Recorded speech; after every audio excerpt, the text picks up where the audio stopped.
আসসালামু আলাইকুম ওয়া রাহমাতুল্লাহি ওয়া বারাকাতুহু। সম্মানিত দেশবাসী, স্বাধীনতার এই গৌরবের মাস, গৌরবময় মুহূর্ত, সবাইকে স্বাধীনতা দিবসের অগ্রিম শুভেচ্ছা, ভালোবাসা জানাচ্ছি। আশা করি সবাই ভালো আছেন। আলহামদুলিল্লাহ, আপনাদের দোয়া এবং আপনাদের আশীর্বাদে আমরাও ভালো আছি। তাই হচ্ছে আমাদের স্বাধীনতার মাস।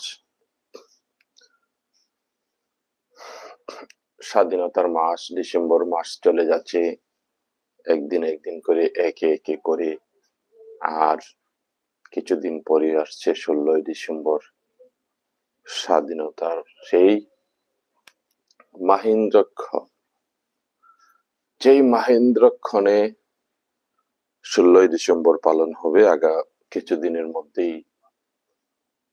11 তারিখ, আজকে 12, 13, 14, 15, 16 আসছে 16ই ডিসেম্বর, স্বাধীনতার দিন, বিজয়ের দিন।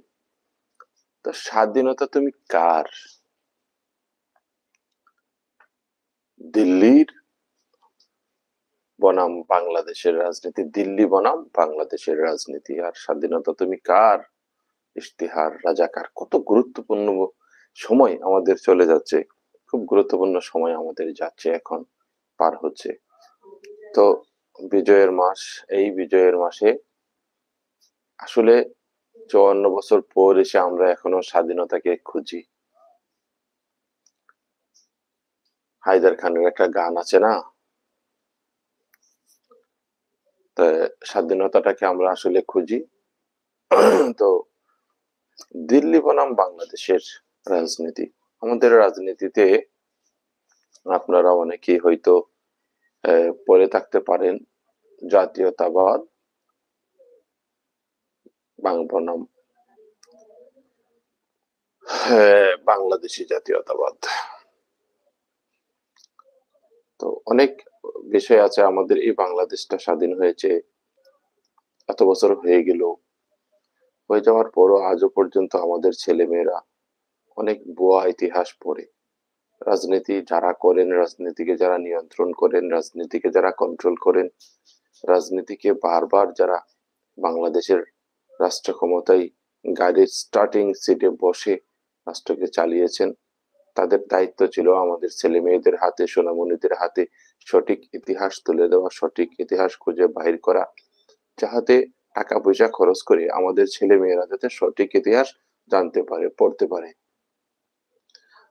কিন্তু আমাদের দুর্ভাগা, আমরা এই দুর্ভাগা জাতি, আমরা ইতিহাস থেকে শুধু জানলাম আমি কিন্তু নতুন নতুন। ধন্যবাদ আপনাকে, আপনি নতুন, আপনাকে স্বাগতম।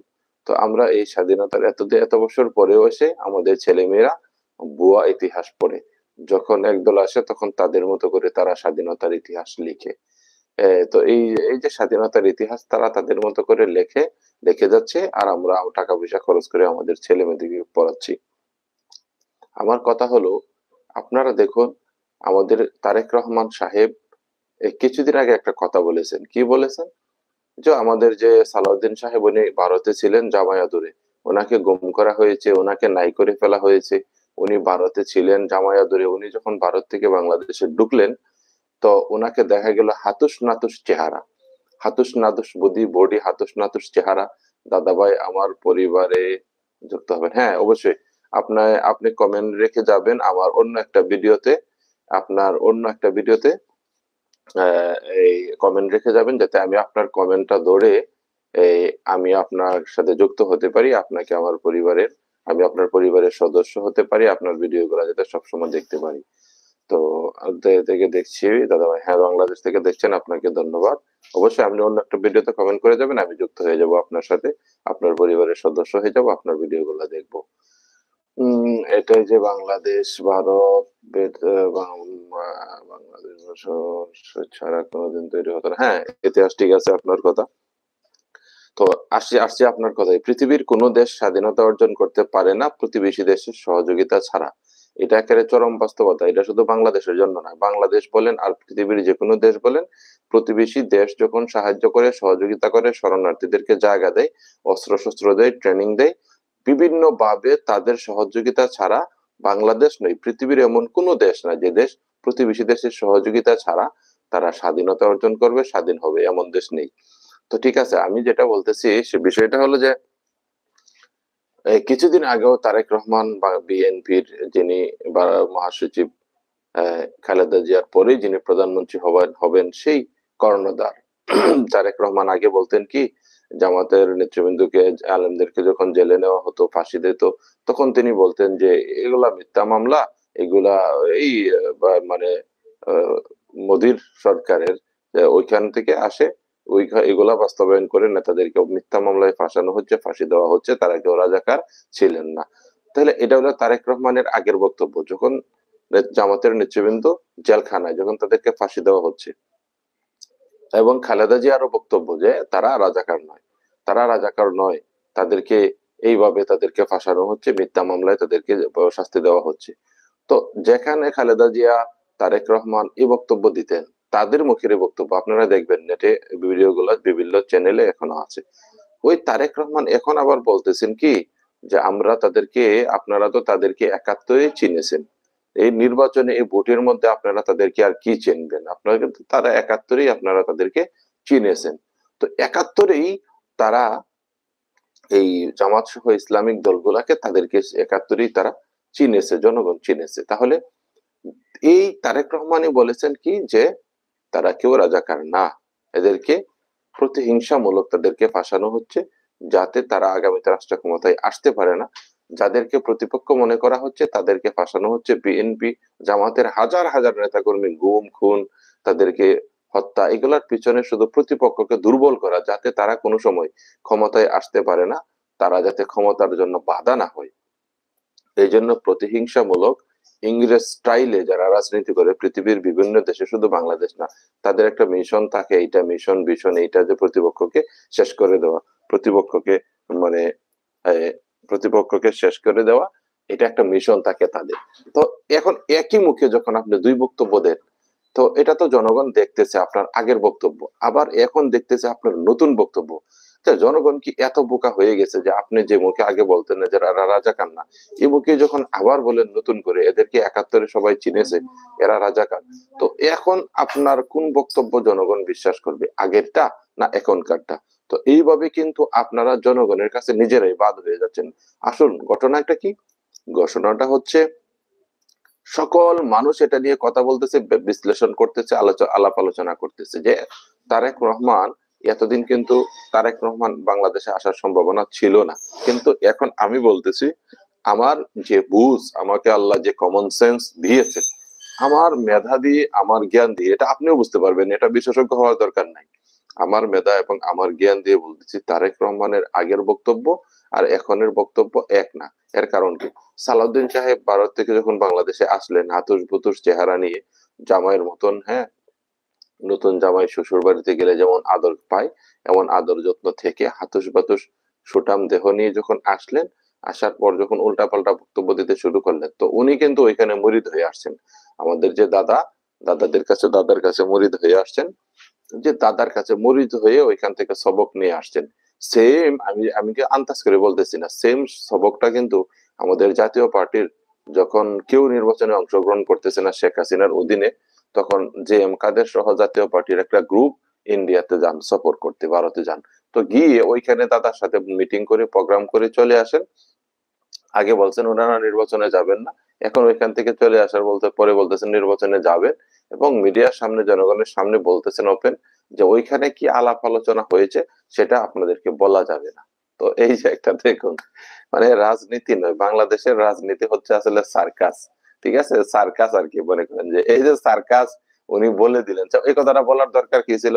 আপনি গোপন পরামর্শ করেই আসলেন, বুদ্ধি করেই আসলেন। ঠিক আছে, শেখ হাসিনাকে বৈধতা দেওয়ার জন্য শেখ হাসিনার অধীনে নির্বাচনে যাবেন, তারপরে সরকারে আপনাদেরকে রাখবে, সরকারের পার্ট হবেন আপনারা, তারপরে লুটপাট করবেন আপনারাও, কোটিপতি হবেন। ঠিক আছে, সবকিছু ঠিক আছে, কিন্তু এইভাবে কি ওপেন জনগণের সামনে এইগুলা বলা দরকার ছিল? বলতে পারতেন নাকি রাজনৈতিক বিষয় এসে নিয়ে কথাবার্তা হয়েছে শেষ, উনি বলতেছেন ওইখানে যে পরামর্শ হয়েছে বুদ্ধি করে আসলাম, এটা কিন্তু বলা যাবে না। তো বুঝলেন রাজনীতি নাকি সার্কাস। তো একই তারেক রহমান যেখানে বলতেন আগে যে জামাতের তারা কেউ রাজাকার না, হ্যাঁ, এদেরকে রাজনৈতিক প্রতিহিংসায় এদেরকে ফাঁসানো হচ্ছে, এদেরকে ফাঁসতে দেওয়া হচ্ছে ভারতের প্রেসক্রিপশনে। আর এখন উনি বলতেছেন যে আপনারা তো একাত্তরই তাদেরকে চিনেছেন, এখন আর কি চিনবেন এদের। তো এখন দেখুন, আসেন কথা বলি। আজকে ছাড় দিয়ে কথা বলা হবে না, ছাড় দিয়ে কথা বলার দিন শেষ হয়ে গেছে। জামাতের কেউ যদি অপরাধ করে তাকেও ছাড় দেওয়ার মন মানসিকতা আমার নেই। আমি তো জামাতের গোলাম না, বিএনপিরও গোলাম না, জাতীয় পার্টিরও গোলাম না। কালোকে কালো বলবো, সাদাকে সাদা বলবো। এতে করে এতে করে যদি কেউর বিরুদ্ধে যায়, সেটা আমার কিচ্ছু করার নাই, আমাকে বলতে হবে সত্য কথা। আসল কথা বলি, ভারত ৭১ সনে মুক্তিযুদ্ধে আমাদেরকে সহযোগিতা করেছে প্রতিবেশী দেশ হিসেবে। এদের জন্য তাদেরকে আলাদা সেলুট দিয়ে দিলাম। হ্যাঁ, আগেই সেলুট করে দিলাম যে তারা আমাদেরকে সহযোগিতা করেছে। পৃথিবীর যতটা দেশ স্বাধীনতা সংগ্রাম করে, যতটা জাতিগোষ্ঠীর তারা স্বাধীনতা সংগ্রাম করে, প্রতিবেশীর কেউ না কেউ তাদেরকে অস্ত্র শস্ত্র প্রশিক্ষণ, আর্থিকভাবে বিভিন্নভাবে তারা সাপোর্ট করে। এবং শরণার্থীরা যখন যুদ্ধের সময় পালিয়ে যায় প্রতিবেশী দেশে, তাদের কোটি কোটি মানুষের ভরণ পোষণ, খাওয়া দাওয়া, শিক্ষা, চিকিৎসা সবকিছু তারা নিশ্চিত করে। নিজেরা না খেয়ে তারা তাদের খাদ্য থেকে বাদ দিয়ে, অংশ দিয়ে, কম খেয়ে তাদেরকে সেবা যত্ন করে। এই জন্য তাদেরকে আবার সেলুট দিলাম। ধরুন, এই যে মায়ানমারের যে রোহিঙ্গারা বাংলাদেশে আসছে, বাংলাদেশের মানুষ তাদেরকে কি করেছে? বাংলাদেশের মানুষ, ওলামা ইকরাম, সকল শ্রেণীর মানুষ তাদের পাশে গিয়ে দাঁড়িয়েছে। তাদেরকে বিভিন্ন দেশ থেকে সাহায্য সহযোগিতা আসতেছে, বরং এর আগে আগে তাদেরকে সাহায্য আসতে তো সময় লাগে। এর আগে তাদেরকে তো বাঁচায় রাখতে হবে। দেশের মানুষ, লাখ লাখ মানুষ ওইখানে সাহায্য সহযোগিতা নিয়ে ছুটে গেছে, তাদেরকে হেল্প করেছে। এটাই পৃথিবীর নিয়ম। প্রতিবেশী দেশ যখন যুদ্ধ করবে, পরিবেশ যুদ্ধের পরিস্থিতি চলে আসবে, তাদের বিজয়ের জন্য, তাদেরকে সাপোর্ট দেওয়ার জন্য, বা তাদের জনগণকে আশ্রয় দিয়ে এদের খাবার দাবার লাখ লাখ মানুষের, এটা অনেক ব্যয়বহুল, অনেক কষ্টের। এটা একটা ইতিহাস, এটা তো আলাদা। এই জায়গা থেকে তো ভারত এর জনগণ এবং ভারতের তখন সরকার যারা ছিল, এখনো এটা চিরদিন ভারতের জনগণ, ভারতের সরকার এটার জন্য আমাদের কাছ থেকে সেলুট পাবে। এটা আলাদা একটা সাবজেক্ট, এটা একটা আলাদা বিষয়। এখন আসুন, আরেকটা কথায় আসি। এটা আলাদা বিষয়, তাদের অধিকার, তারা যে সহযোগিতা করেছে এজন্য তারা সেলুট পাবে। আবার ইতিহাস কিন্তু আরেকভাবে আছে, এটা আরেকটা বিষয়। কিন্তু ঘটনাটা কি হয়েছে, ৫৪ বছর ধরে আমাদের বাচ্চা কাচ্চারা জানতেছে, এখনো আমরা জানি যে পাকিস্তানের সেনাবাহিনী যখন আত্মসমর্পণ করে চলে যায়, তখন ভারতের যে জেনারেল এরোরা ছিল, এরোরা সহ আরো যারা ছিল, ভারতের সেনাবাহিনীর যে আহ, তাদের যে জেনারেল ছিল, তাদের হাতে ভারতের সেনাবাহিনী এবং পাকিস্তান সেনাবাহিনীর মধ্যে, তো এই যে চুক্তিটা হয়েছে, তখন দেখা গেল কি, যে ভারতের যুদ্ধ করলো বাংলাদেশের সাধারণ জনগণ। আমি এমন হিন্দু পরিবার অনেক অনেক জানি। আমার নানির বাড়ির পাশেই তাদের বাড়ি, একেবারে কাছে কয়েক, মানে ২০, ৫০ বা ১০০ হাত দূরে ছোট একটা খাল, শুধু ছোট একটা খালের মতো একটু অংশ, ১০০ গজ দূরেই আরেকটা গ্রাম, আরেকটা পাড়া, হিন্দু পাড়া। এই হিন্দু পাড়া, আমি হিন্দু নানা, আমার নানার বন্ধু ছিল, তাদের কাছ থেকে ইতিহাস জানছি। আমার নানাও বলতেন যে এই হিন্দু গ্রামের কোন পুরুষ তখন গ্রামে থাকতে পারে নাই পাকিস্তানের যে বাহিনীর কারণে। কারণ হিন্দুদেরকে পাইলেই তাদেরকে হত্যা করতো, তাদেরকে মারতো। তাহলে যে পরিমাণ মুসলমান জীবন দিয়েছে, সেই পরিমাণ হিন্দুও তো জীবন দিয়েছে স্বাধীনতার জন্য। স্বাধীনতার তাদের উপরে আক্রমণ আসছে, তাদের উপরে হামলা আসছে, তারা দেশ ছেড়ে পালাইছে। এই হিন্দু গ্রামের আমার প্রতিবেশী, যে হিন্দু নানার যে বন্ধু, তারা পুরুষরা কেউ গ্রামে থাকতে পারে না ৭১-এর সময়, যুদ্ধের ৯ মাসে। আমার হিন্দু নানা আমাকে বলছে যে যে নাতি, আমরা কিন্তু এই ৯ মাস বাড়িতে থাকতে পারি নাই, আমরা পালিয়ে ভারত চলে গেছিলাম। ভারতে গিয়ে ওইখানে আমরা থাকলাম। তো এখন ভারতে গিয়ে আমরা থাকছি, ওইখানে আমরা ছিলাম ৯ মাস। এবং বাংলাদেশের তোর, আমাদের যে পরিবার, তাদের দেখাশোনা, বাজার টাজার দেওয়া, তোর নানা রিস্ক নিয়ে পলায়া পলায়া আইসা তাদের বাজার উজার দেওয়া যেত, তাদের আমাদের যে জমি জমা ছিল এগুলা ধান চাষ করতো কামলা নিয়ে, অনেক কষ্ট করে জীবনের রিস্ক নিয়ে এগুলা করতো। তো এই যে আমার কথা হলো যে হিন্দু মুসলমান সবাই তো দেশের জন্য জীবন দিছে, দেশের মুক্তিযুদ্ধের জন্য জীবন দিছে, বা দেশের জন্য তারা যুদ্ধ করে স্বাধীন করছে। এখন এই স্বাধীনতা অর্জনের পিছনে ভারতের সেনাবাহিনী, ভারতের প্রশিক্ষণ, আমাদেরকে সহযোগিতার জন্য তারাও আসছে।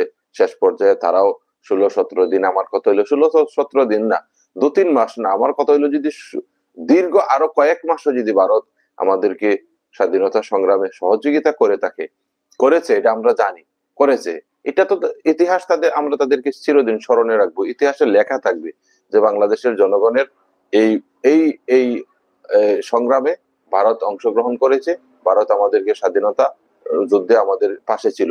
আজকে যে ফিলিস্তিনের যে যুদ্ধ হইতেছে, সেখানে তো বিভিন্ন দেশ অস্ত্র শস্ত্র দিয়ে হামাসের পক্ষে তারা অবস্থান নিয়েছে। তো এরকম তো পৃথিবীর বিভিন্ন দেশে, প্রতিবেশী দেশ তারা সংগ্রামের সময় সহযোগিতা করে। তো ভারত করেছে, এজন্য সেলুট। কিন্তু যা হয়েছে স্বাধীনতা সংগ্রামের পরে, যে আমাদের যখন আত্মসমর্পণ করবে পাকিস্তান বাহিনী, ভারতের জেনারেলরা ওইখানে ছিল, ভারতের জেনারেলরা ছিল, এতে কোনো অপরাধের কিছু নেই, তারা থাকতেই পারে। যারা যুদ্ধে এসে জীবন নিয়ে বাজি রেখে আমাদের পক্ষে যুদ্ধ করবে, তারা ওই সেনা আত্মসমর্পণ অনুষ্ঠানে থাকাতে কোনো অপরাধ আমি দেখি না। কিন্তু সমস্যাটা কোন জায়গাতে? আসলে সমস্যার মূল জায়গাতে যাই। সমস্যাটা ওই জায়গাতে, আমি যখন ইতিহাসে পড়লাম, আমি আমি আমার কথা বলতেছি, আমি যখন ইতিহাসে পড়লাম, এখন আমার বাচ্চারা যখন ইতিহাসে পড়ে, স্বাধীনতা সংগ্রামের সময় আমাদের দেশের মুক্তিযুদ্ধের সর্বাধিনায়ক ছিলেন, সকল বাহিনীর সর্বাধিনায়ক ছিলেন আমাদের কর্নেল এমএজি উসমানী সাহেব। তো কর্নেল এমএজি উসমানী সাহেব সর্বাধিনায়ক ছিলেন, এবং আমাদের বিএনপির পরিবারের যে জিয়াউর রহমান, উনিও একজন জেনারেল ছিলেন। যে কালুরঘাট বেতার কেন্দ্র থেকে স্বাধীনতার ঘোষণা বঙ্গবন্ধুর পক্ষ থেকেই দিক আর নিজের পক্ষ থেকেই দিক, আমি ওই বিষয়ে না গিয়ে শুধু ইতিহাসটা বলতে চাই, উনি যার পক্ষ থেকেই দিক আর নিজের পক্ষ থেকে দিক, জনগণের পক্ষ থেকে দিক, স্বাধীনতার ঘোষণা তো পাঠ করলেন। হ্যাঁ, কালুরঘাট বেতার কেন্দ্র থেকে।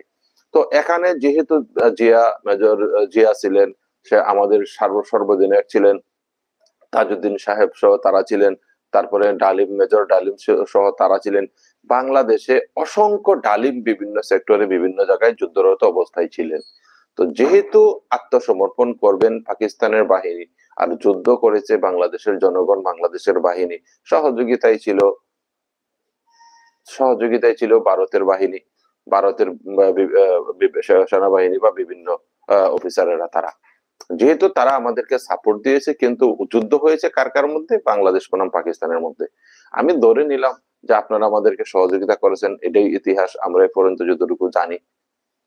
সহযোগিতা করেছেন, আপনারা আত্মসমর্পণ অনুষ্ঠানে থাকবেন, কিন্তু যুদ্ধ হয়েছে বাংলাদেশ বনাম পাকিস্তানের সাথে, সারা পৃথিবী জানে, সারা পৃথিবী জানে যুদ্ধ করেছে আমরা এবং পাকিস্তান। তো পাকিস্তান যুদ্ধ করেছে আমাদের সাথে, আত্মসমর্পণ করবে পাকিস্তান। এই প্রোগ্রামে এই আত্মসমর্পণ অনুষ্ঠানটা হওয়ার কথা ছিল, যেখানে থাকার কথা ছিল এমএজি উসমানী সাহেব। এমএজি উসমানী সাহেব থাকার কথা ছিল, কিন্তু ওই সময় আজও পর্যন্ত কত ইতিহাস, কত বই, কত কিছু পড়লাম, জানার চেষ্টা করলাম, খুঁজে পাইলাম না যে স্বাধীনতা আত্মসমর্পণ অনুষ্ঠানের বেশ কয়েকদিন আগে থেকে উসমানী সাহেব নাই। উসমানী সাহেব কোথায় আছে কেউ জানে না। আজ পর্যন্ত কেউ এই বিষয়টা উল্লেখ করতে পারলো না যে উসমানী সাহেব তখন কোথায় ছিলেন। সিলেটে ছিলেন, যেহেতু ওনার বাড়ি সিলেটে ছিলেন, নাকি উনি ভারতের কোথাও ছিলেন, নাকি ওনাকে আসলে সাইদি সাহেবের যে সাক্ষী, হ্যাঁ, সুকরঞ্জন বালিকে ধরে ভারতে, হ্যাঁ, দমদম কারাগারে পাঠিয়ে দেওয়া হয়েছিল। এইভাবে এমএজি উসমানী সাহেবকে তখন বাংলাদেশ থেকে ভারতের কোথাও নিয়ে রাখা হয়েছিল, নাকি বাংলাদেশের কোথাও মুক্তিযোদ্ধা বা অন্যরা তারা তাকে বন্দি রেখেছিল, যে অন্যের কথা বলতে পারবে না, যেতে পারবে না। এরকম যদি না হয়, তাহলে আমাদের দেশের সর্বাধিনায়ক মুক্তিযুদ্ধের উনি ওইখানে উপস্থিত থাকার কথা ছিল।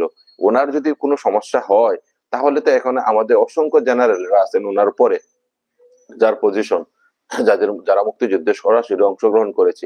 তাহলে আমাদের যদি জেনারেল 2-4-5 জন ওখানে থাকতেন, মেজর জিয়া বা ওই সময় তাজউদ্দিন সহ যারা ছিল ওই সময়, তারা যদি থাকতেন, বা ওই যেখানে আত্মসমর্পণ করেছেন ওই এলাকার যিনি জেনারেল ছিলেন, হ্যাঁ, যে দায়িত্ব পালন করেছেন, মুক্তিযুদ্ধের নেতৃত্ব দিয়েছেন যে জেনারেল, তো উনি ওই জেনারেল উপস্থিত থাকার কথা, কিন্তু ইতিহাস তো কোনোভাবেই আমরা পাইতেছি না যে ওইখানে আমাদের কোনো জেনারেলরা উপস্থিত থেকে তাদের কাছে আত্মসমর্পণ করেছেন, এরকম তো ইতিহাস পাই না। তাহলে কি কি বোঝা গেল? এখান থেকে কি বুঝতে পারি? এখান থেকে বুঝতে পারি যে স্বাধীনতা যুদ্ধের বিজয়ের সময় আত্মসমর্পণে আমাদের সেনাবাহিনীর অফিসাররা কেউ এখানে উপস্থিত ছিলেন, কিছু ছিলেন, যারা ছিলেন তারা একেবারে পিছনের সারিতে, একেবারে পিছনে, অনেক পিছনে, যারা সামনে আসতে পারে নাই তারা এই দলিলে সিগনেচারও করতে পারে না, এদেরকে এখানে রাখাও হয় না, তাদেরকে চকিদার হিসেবেও পিছনে রাখা হয়েছে নিরাপত্তার জন্য পিছনে।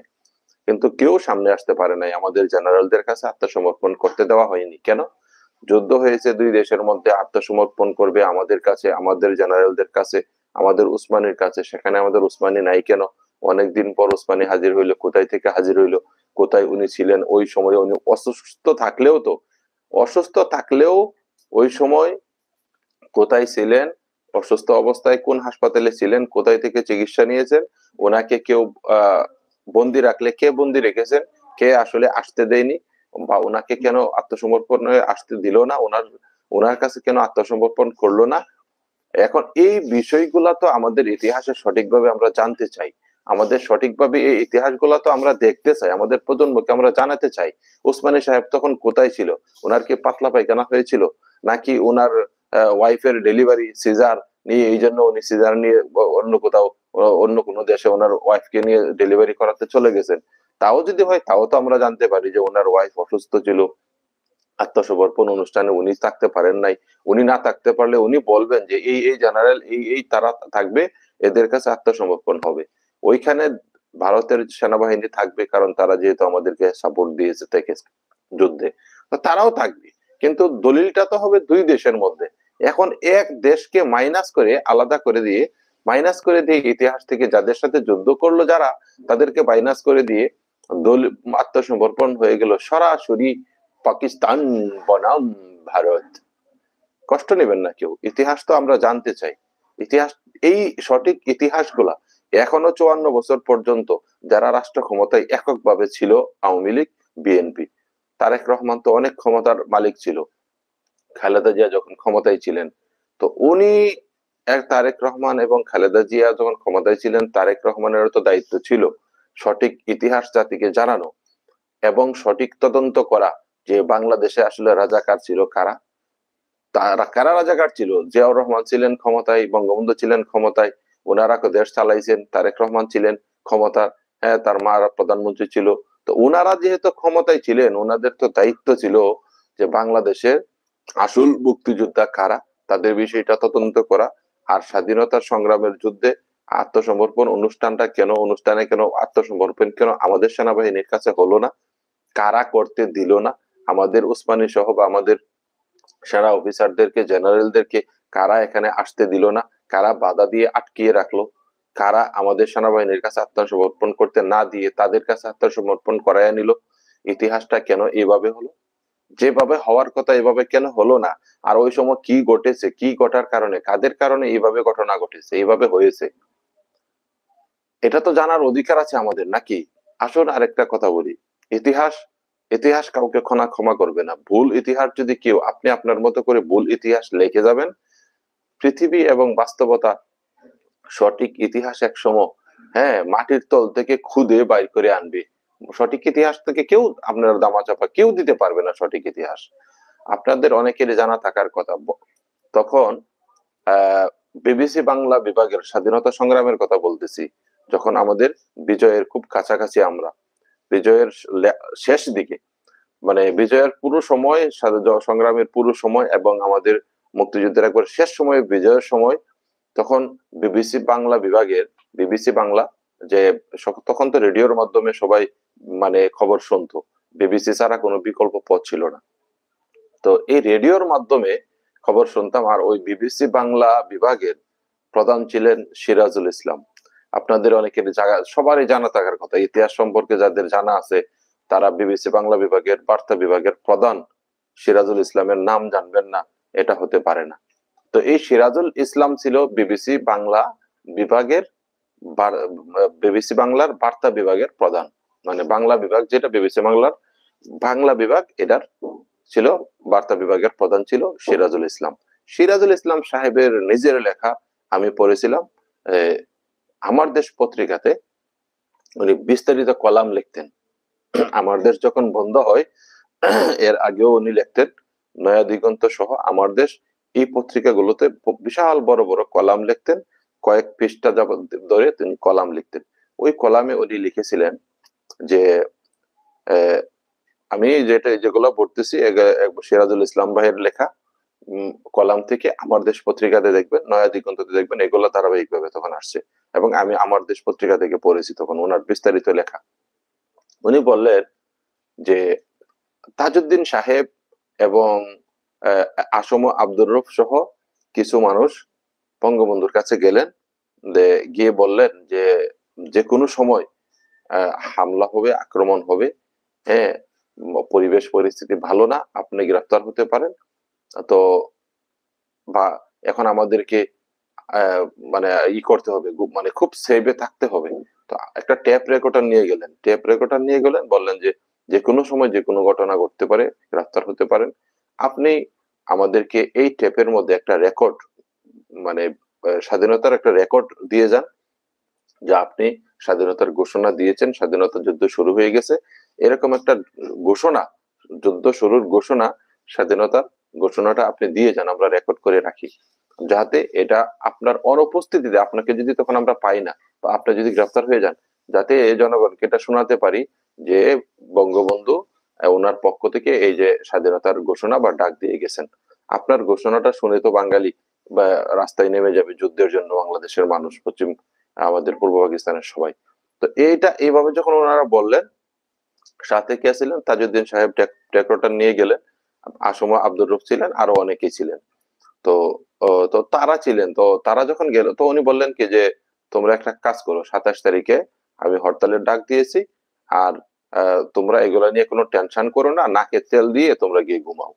তো তো এইটা বলার পর ওনাদেরকে যখন রেকর্ড দিলেন না, এবং উনি বললেন, উনি বঙ্গবন্ধু তখন বললেন বিভিন্ন সময়ের সাক্ষাৎকার তারে, তো বঙ্গবন্ধুর যে স্ত্রী উনিও বললেন বিভিন্ন সময়ে, সব আরো পরবর্তী সময়ে, তো উনি সবকিছু মোট একসাথে বলেছেন যে বঙ্গবন্ধু তখন আশঙ্কা করতেছিলেন যে যে কোনো সময় স্বাধীনতাকামীরা তার কাছ থেকে স্বাধীনতার ঘোষণা জুড়ে আদায় করে নিতে পারে।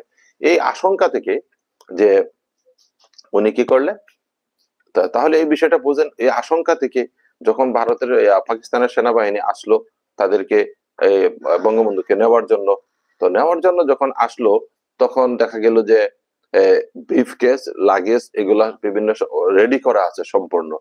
তো লাগেজ উনি যা যা নিবেন, ওনার কাপড় চোপড়, লাগেজ ওগেজ সবকিছু রেডি করা আছে। তো রেডি করা আছে এবং উনি সবকিছু নিয়ে পাকিস্তানের সেনাবাহিনীর সাথে চলে গেলেন। তো চলে যাওয়ার পর আসুন আরো কিছু বিষয় বলি। চলে গেলেন, তো উনি মানে বিষয়টা থেকে কি বোঝা গেল যে স্বাধীনতা কামীরা বঙ্গবন্ধু নিজেও, আমি এই ইতিহাস থেকে যতটুকু বুঝি, উনিও চেয়েছিলেন, জামাতের নেতারা সবাই চেয়েছিলেন যে 69-এর নির্বাচনে যেহেতু এই আওয়ামী লীগ বিজয়ী হয়েছে, আওয়ামী লীগের হাতে প্রাদেশিক যে আমাদের পূর্ব পাকিস্তানের যে ক্ষমতা হস্তান্তর করুক, তারা যাতে আমাদের দেশকে স্বাধীন মানে শাসন করতে পারে, পরিচালনা করতে পারে, যেহেতু তারা নির্বাচিত হয়েছে। সবাই এটা চেয়েছিলেন, কিন্তু এখানে যেহেতু ক্ষমতা হস্তান্তর করতেছিল না, এটা নিয়েই কিন্তু সমস্যাটা ছিল।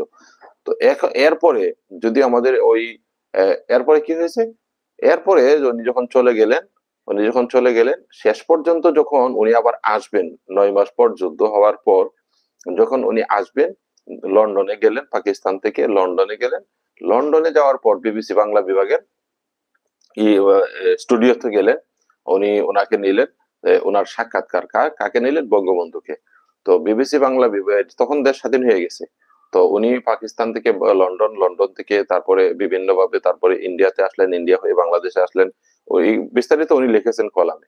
তো তখন উনি বললেন যে ওই যখন 7:30টার বুলেটিন প্রচার হবে এর আগে যখন ওনার কাছ থেকে রেকর্ড করা হচ্ছিল, বঙ্গবন্ধুর রেকর্ড করা হচ্ছিল স্টুডিওতে, বিবিসির বাংলা বিভাগের স্টুডিওতে, তো উনি তখন বললেন যে বঙ্গবন্ধু, যে আপনি এমন কি করলেন, আপনি এমন স্বাধীনতার ডাক দিলেন যে আপনার জাতি 9 মাসে মানুষ কত বছর, শত শত বছর ধরে যুদ্ধ করে, যুগের পর যুগ যুদ্ধ করে স্বাধীনতা অর্জন করতে পারে না, কিন্তু আপনার ডাকে সাড়া দিয়ে 9 মাসে দেশ স্বাধীন করে ফেললো। আপনার অনুভূতি কি? তখন উনি বললেন যে, সিরাজ, চাইলাম কি আর পাইলাম কি? চাইলাম সাহিত্য শাসন, পাইলাম স্বাধীনতা। এই যে কথাগুলো আমি এখন যেভাবে বলতেছি, এইভাবেই সিরাজুল ইসলাম ওনার কলামে বিস্তারিত উনি লিখেছেন। তো খালি এখানে না, এই কথাগুলা বিভিন্ন বইতে, পিতা ও পুত্র সহ আরো বিভিন্ন বইতে এই বিষয়গুলা বিস্তারিত অনেক মুক্তিযোদ্ধাদের বা বিভিন্ন জেনারেলদের, হ্যাঁ, এই বইগুলাতে, তাজউদ্দিন আহমেদের বিভিন্ন বইতে, অনেক বইতে এগুলো আছে। তো সিরাজুল ইসলাম তখন বললেন, প্রশ্ন করার পর বঙ্গবন্ধু উত্তর দিলেন, সিরাজ, চাইলাম কি আর পাইলাম কি? চাইলাম সাহিত্য শাসন, পেয়ে গেলাম স্বাধীনতা। তখন সিরাজুল ইসলাম বললেন, এই আপনি এটা কি বলতেছেন? আমরা তো এটা রেকর্ড করতেছি, আমরা একটু পরে বিবিসির 7:30টার বুলেটিনে প্রচার করব। তখন আগের রেকর্ডটা বাদ দিয়ে নতুন করে আবার রেকর্ড করলেন। তখন উনি আবার নতুন করে কথা বললেন, যে কথাগুলা পরবর্তী সময় তখন রিয়াজ বললেন যে, আপনি যে এভাবে বলতেছেন, আমরা একটু পরে এটা প্রচার করব, মানুষ তো শুনে কষ্ট পাবে। তো যেহেতু স্বাধীনতা অর্জন হয়ে গেছে, হ্যাঁ, মানুষ স্বাধীন তো করে ফেলেছে, আর সবাই বলতেছে যে আপনার নেতৃত্বে আপনি এটার ডাক দিয়েছেন। তো এখন তখন আবার নতুন করে রেকর্ড করা হয়, আর আগের রেকর্ডটা প্রচার করা হয় নাই। তখন পরের রেকর্ডটা প্রচার করা হয় 7:30টার বুলেটিনে। এই যে কথাগুলা বললাম, আমি নিজে পড়েছি, আমার দেশ পত্রিকার বিস্তারিত কলামে সিরাজুল ইসলাম ভাই নিজে লিখেছেন এই কথাগুলা এইভাবে। তো আরো বিভিন্ন বইয়ের ইতিহাসে কিন্তু বিষয়গুলা ঠিক এভাবেই কাছাকাছি অবস্থায় তাকে পাওয়া যায়। তো আমার কথা এটা না, আমার কথা হইলো বঙ্গবন্ধু দেশ স্বাধীন করুক, আর জিয়াউর রহমান যুদ্ধের ঘোষণা দিক, যারাই দিক, বঙ্গবন্ধু, জিয়াউর রহমান যারা যেখানে ইতিহাসে যেভাবে আছে, তাদের ইতিহাসটা ঠিক সেখানে সেইভাবে আমাদের ছেলে মেয়েদের, নতুন প্রজন্মদের জানার অধিকার আছে। আমাদের ছেলে মেয়েরা ভুয়া ইতিহাস পড়বে, ভুয়া ইতিহাস জানবে।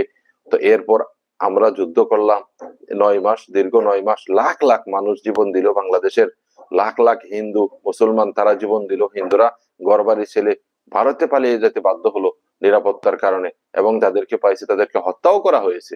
কিন্তু সেই জায়গাতে আত্মসমর্পণ করবে, আমাদের উসমানী থাকবে না, আমাদের জিয়া থাকবে না, আমাদের তাজউদ্দিন থাকবে না, আমাদের তখনকার মুক্তিযুদ্ধে যারা সর্বাধিনায়ক ছিল, বিভিন্ন জায়গাতে সেক্টরের কমান্ডার ছিল, যুদ্ধ করেছে, মুক্তিযোদ্ধারা ছিল, তারা থাকবে না, তাদের কাছে আত্মসমর্পণ হবে না।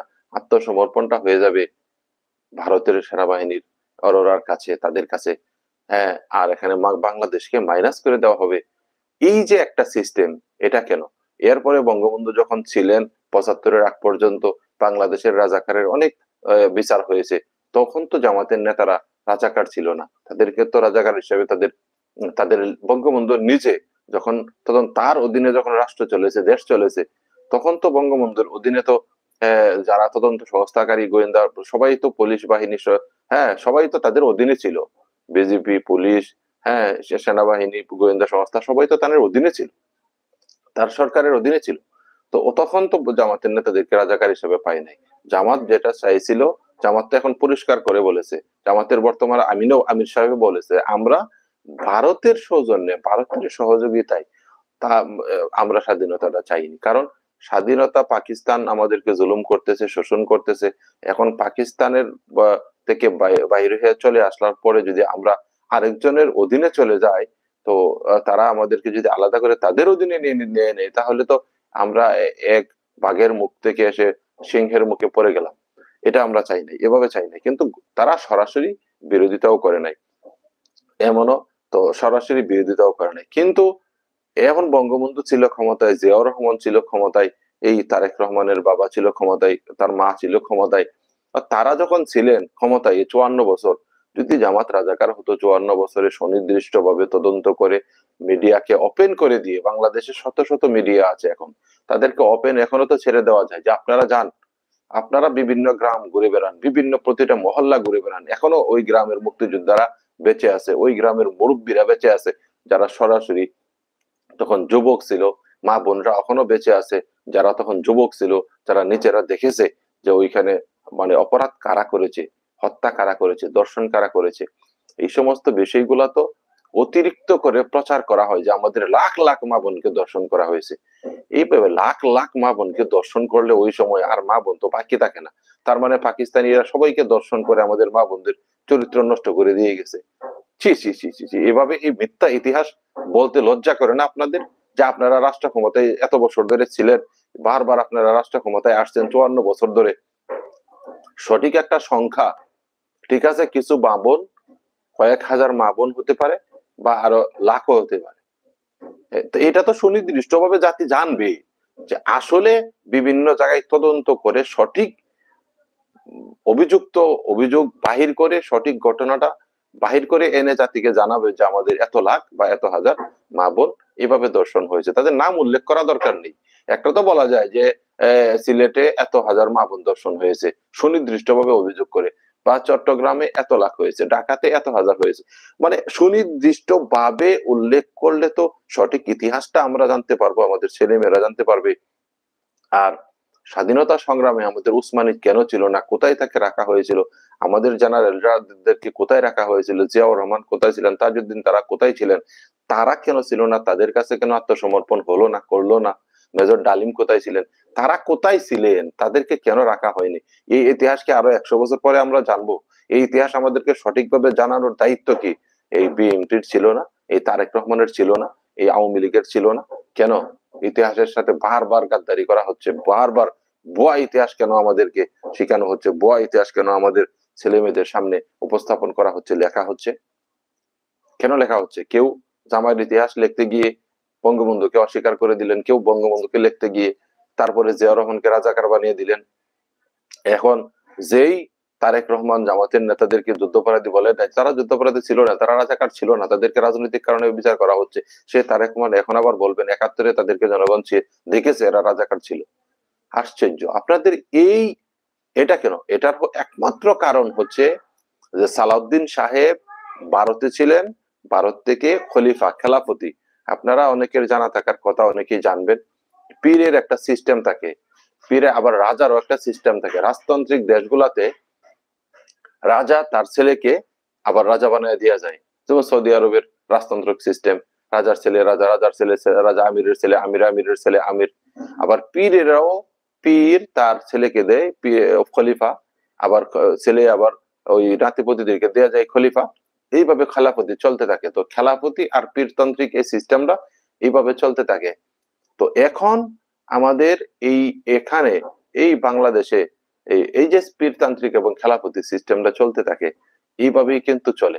তো আমার কথা হইলো যে এখন আমাদের বাংলাদেশের এই এই যে সিস্টেম, এই যে ভুয়া ইতিহাস, এই সিস্টেমটা, এই ভুয়া ইতিহাসটা, ভুয়া জাতিকে সঠিক ইতিহাস গুলা জানানোর যাদের দায়িত্ব, তারা কেন জানাইতেছে না?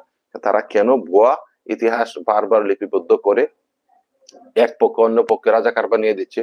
সেই তো আওয়ামী লীগ যত বছর ছিল, জিয়াউর রহমানকে কবর থেকে উঠাতে হবে, জিয়াউর রহমান রাজাকার ছিল, পাকিস্তানের চর ছিল, এই সেই বিভিন্ন ধরনের গালিগালাজ যখন করতো আমাদের কষ্ট লাগতো।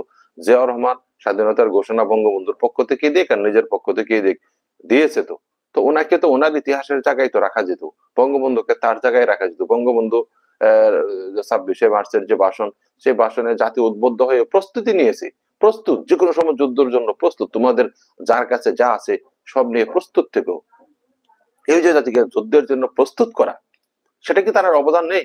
এই অবদানটা কি ছোট? একটা জাতিকে উদ্বুদ্ধ করা, প্রস্তুত করা যুদ্ধের জন্য, স্বাধীনতা সংগ্রামের জন্য প্রস্তুত করেছেন তো ডাক দিয়ে, জাতি প্রস্তুত যুদ্ধের জন্য।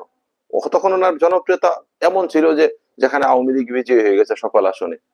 তো এখানে এই যে ইতিহাস, এই যে তাদেরকে তো যার যার জায়গায় তাদের তার ইতিহাস যেভাবে যার যার সম্মানের জায়গাটুকু ধরে রেখে তাকে ইতিহাসের ওই জায়গাতে স্থান দেওয়া উচিত। কিন্তু একদল ক্ষমতায় গেলে ইতিহাস তাদের মতো করে বিকৃত করে, আরেক দল চলে আসলে তাদের মতো করে ইতিহাস বিকৃত করে।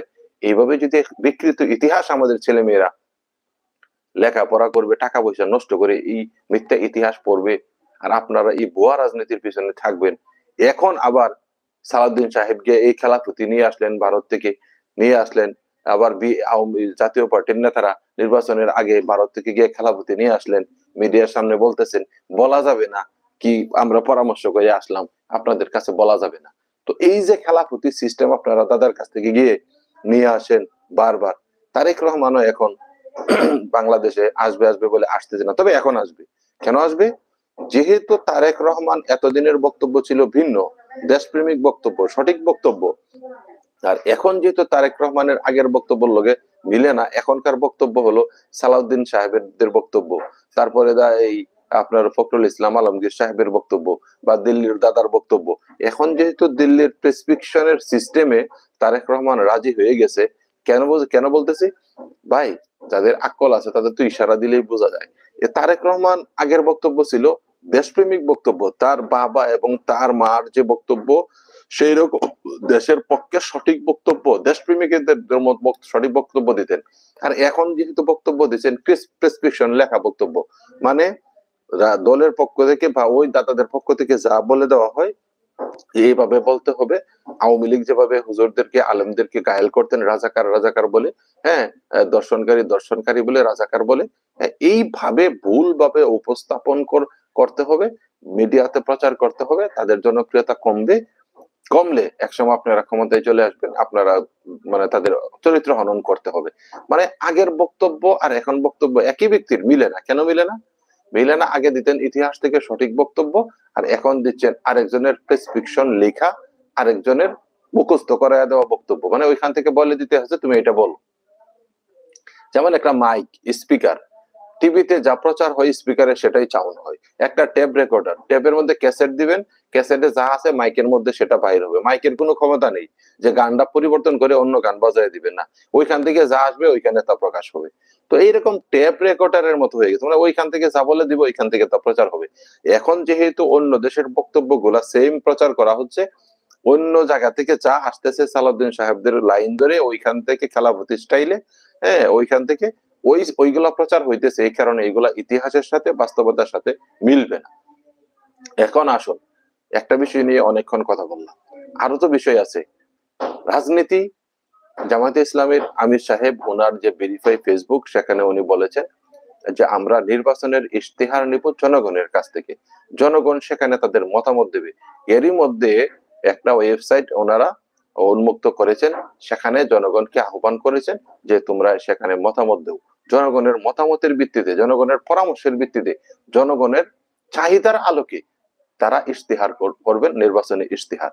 তাহলে জনগণের চাহিদা, জনগণের পরামর্শ, জনগণের মতামত নেওয়ার নিয়ে নির্বাচনী ইশতেহার করতেছে জামাত ইসলামী। তাহলে তারা কতটুকু আপডেট, মানে তারা কতটুকু দেশপ্রেমিক? তারা দেশের মানুষ থেকে মানুষের মতামত নিয়ে ওই মতামতের আলোকে, পরামর্শের আলোকে তারা ইশতেহার করবে। এটা হবে জনতার ইশতেহার, এটা হবে বাংলাদেশের ইশতেহার। আর অন্যদিকে ইশতেহার তারাও করবেন কিভাবে করবেন? ওই যে সংস্কার প্রস্তাবগুলোর বিরুদ্ধে তারা যে বিভিন্ন ধারাগুলা দিয়েছিল, দেখেন না? বিএনপি সহ তারা যে ধারা দিয়েছে সংস্কার প্রস্তাবের বিপক্ষে, তারাও কতটি সংস্কার প্রস্তাব দিয়েছে, দিয়ে আসল সংস্কারটাকে আটকিয়ে দিয়েছে। তো তারাও ইশতেহার দিবে কিভাবে? ওহি আসবে, ওইখান থেকে ওহি আসবে, ওইখান থেকে যে ওহি আসবে, ওই ওহিগুলা, যেমন তারেক রহমানের আগের ইতিহাস, আগের কথা আর এখনের কথা মিলে না, ঠিক আগের ইশতেহার টিশতেহার সব আগে যা ছিল সেই রকম করে হবে না। এখন ইশতেহারটা হবে দিল্লির মতো করে।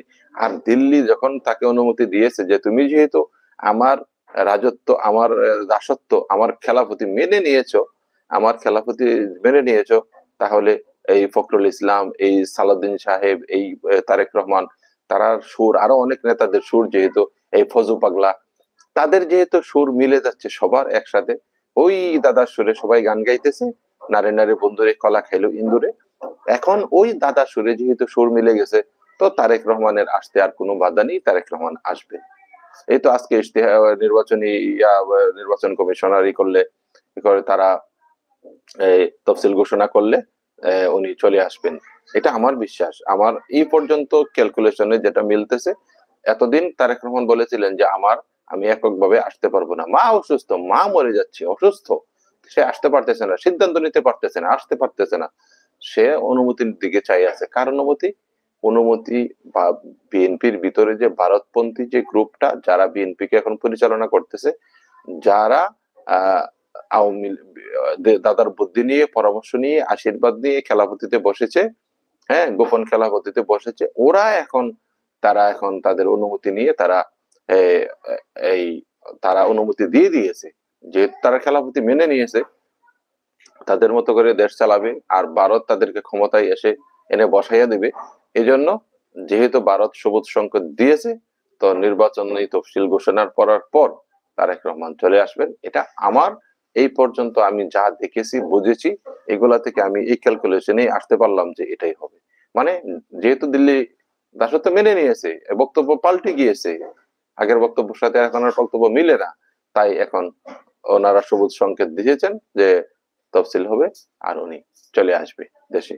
আর আমার তো কথা ছিল যে আপনি যখন বিপ্লব হয়েছে তখনই তো দ্রুত সময়ের মধ্যে মামলা ডিসমিস করে শেষ করে তখনই আসার দরকার ছিল, এসে বিএনপি কে সংস্কার করা, পরিবর্তন করা, যোগ্য নেতাদেরকে বিভিন্ন পদে পদায়ন করা, হ্যাঁ, যাতে জনগণের চাহিদার আলোকে সুন্দর একটা রাজনৈতিক দল সংস্কার করে পরিবর্তন করে আপনারা করতে পারেন, জনগণের চাহিদা পূরণ করতে পারেন,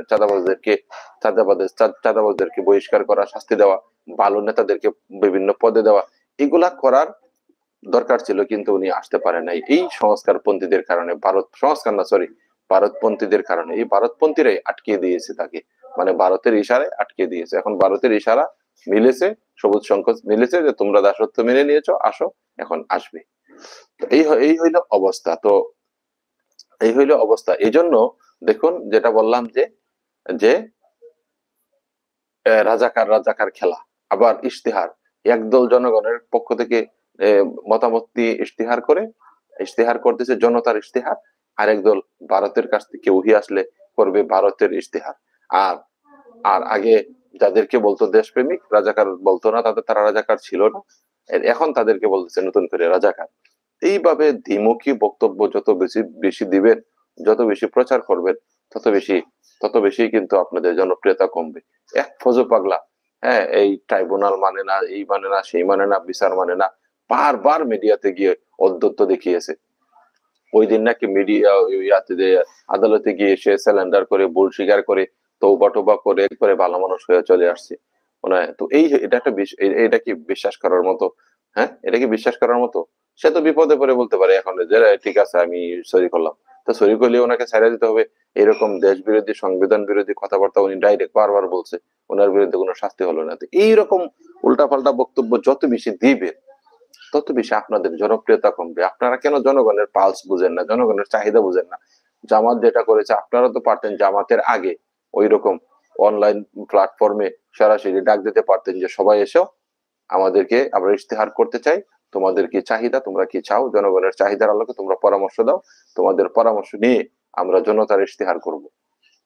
পারেন নাই, পারবেন না, তো পারবেন না, আপনারা পারবেন না, কোনো মতেই আপনারা পারবেন না। আপনারা অন্য দেশ থেকে ওহি যখন আসবে, দেখুন দেশকে নিয়ে যারা চিন্তা করে, দেশের মানুষের সংস্কার যারা চাই, দেশের মানুষের পরিবর্তন যারা চাই দেশের দুর্নীতি, চুরি, ডাকাতি, বাটপারি এগুলো বন্ধ হোক, দেশটা পরিবর্তন হোক, সঠিক ইতিহাস জাতির মানুষকে জানাতে যারা চায়, সঠিক ইতিহাস যারা লিখতে চায়, এদেরকে, এরা সবসময় দেশ নিয়ে ভাবে, সবসময় তারা পরিবর্তন চায়, তারা আপডেট দেশের জনগণের জন্য কত কিছু করতে চায়। হ্যাঁ, তখন তারা সবার আগে কাজটা করে ফেলবেন, যে এই কাজটা করা দরকার তারা করবেন, এই কাজটা বলা দরকার তারা বলবেন। আর আপনারা অপেক্ষায় থাকবেন, আসুক, দিল্লি থেকে ওহি আসুক, দাদা কিছু বলে কিনা দেখি, কান পেতে দাদা কিছু বলেন কারে কানে, তারপর আমি আমি আপনার মতো করে বলে দিব। আপনি অন্য দেশের দিকে কান পেতে থাকবেন, ওই দাদা ওইখান থেকে কিছু বলবে, তারপরে আপনি শুনবেন, তারপর আপনি বলবেন। এই যদি হয় তাহলে তো আপনার লেট হয়ে যাবে।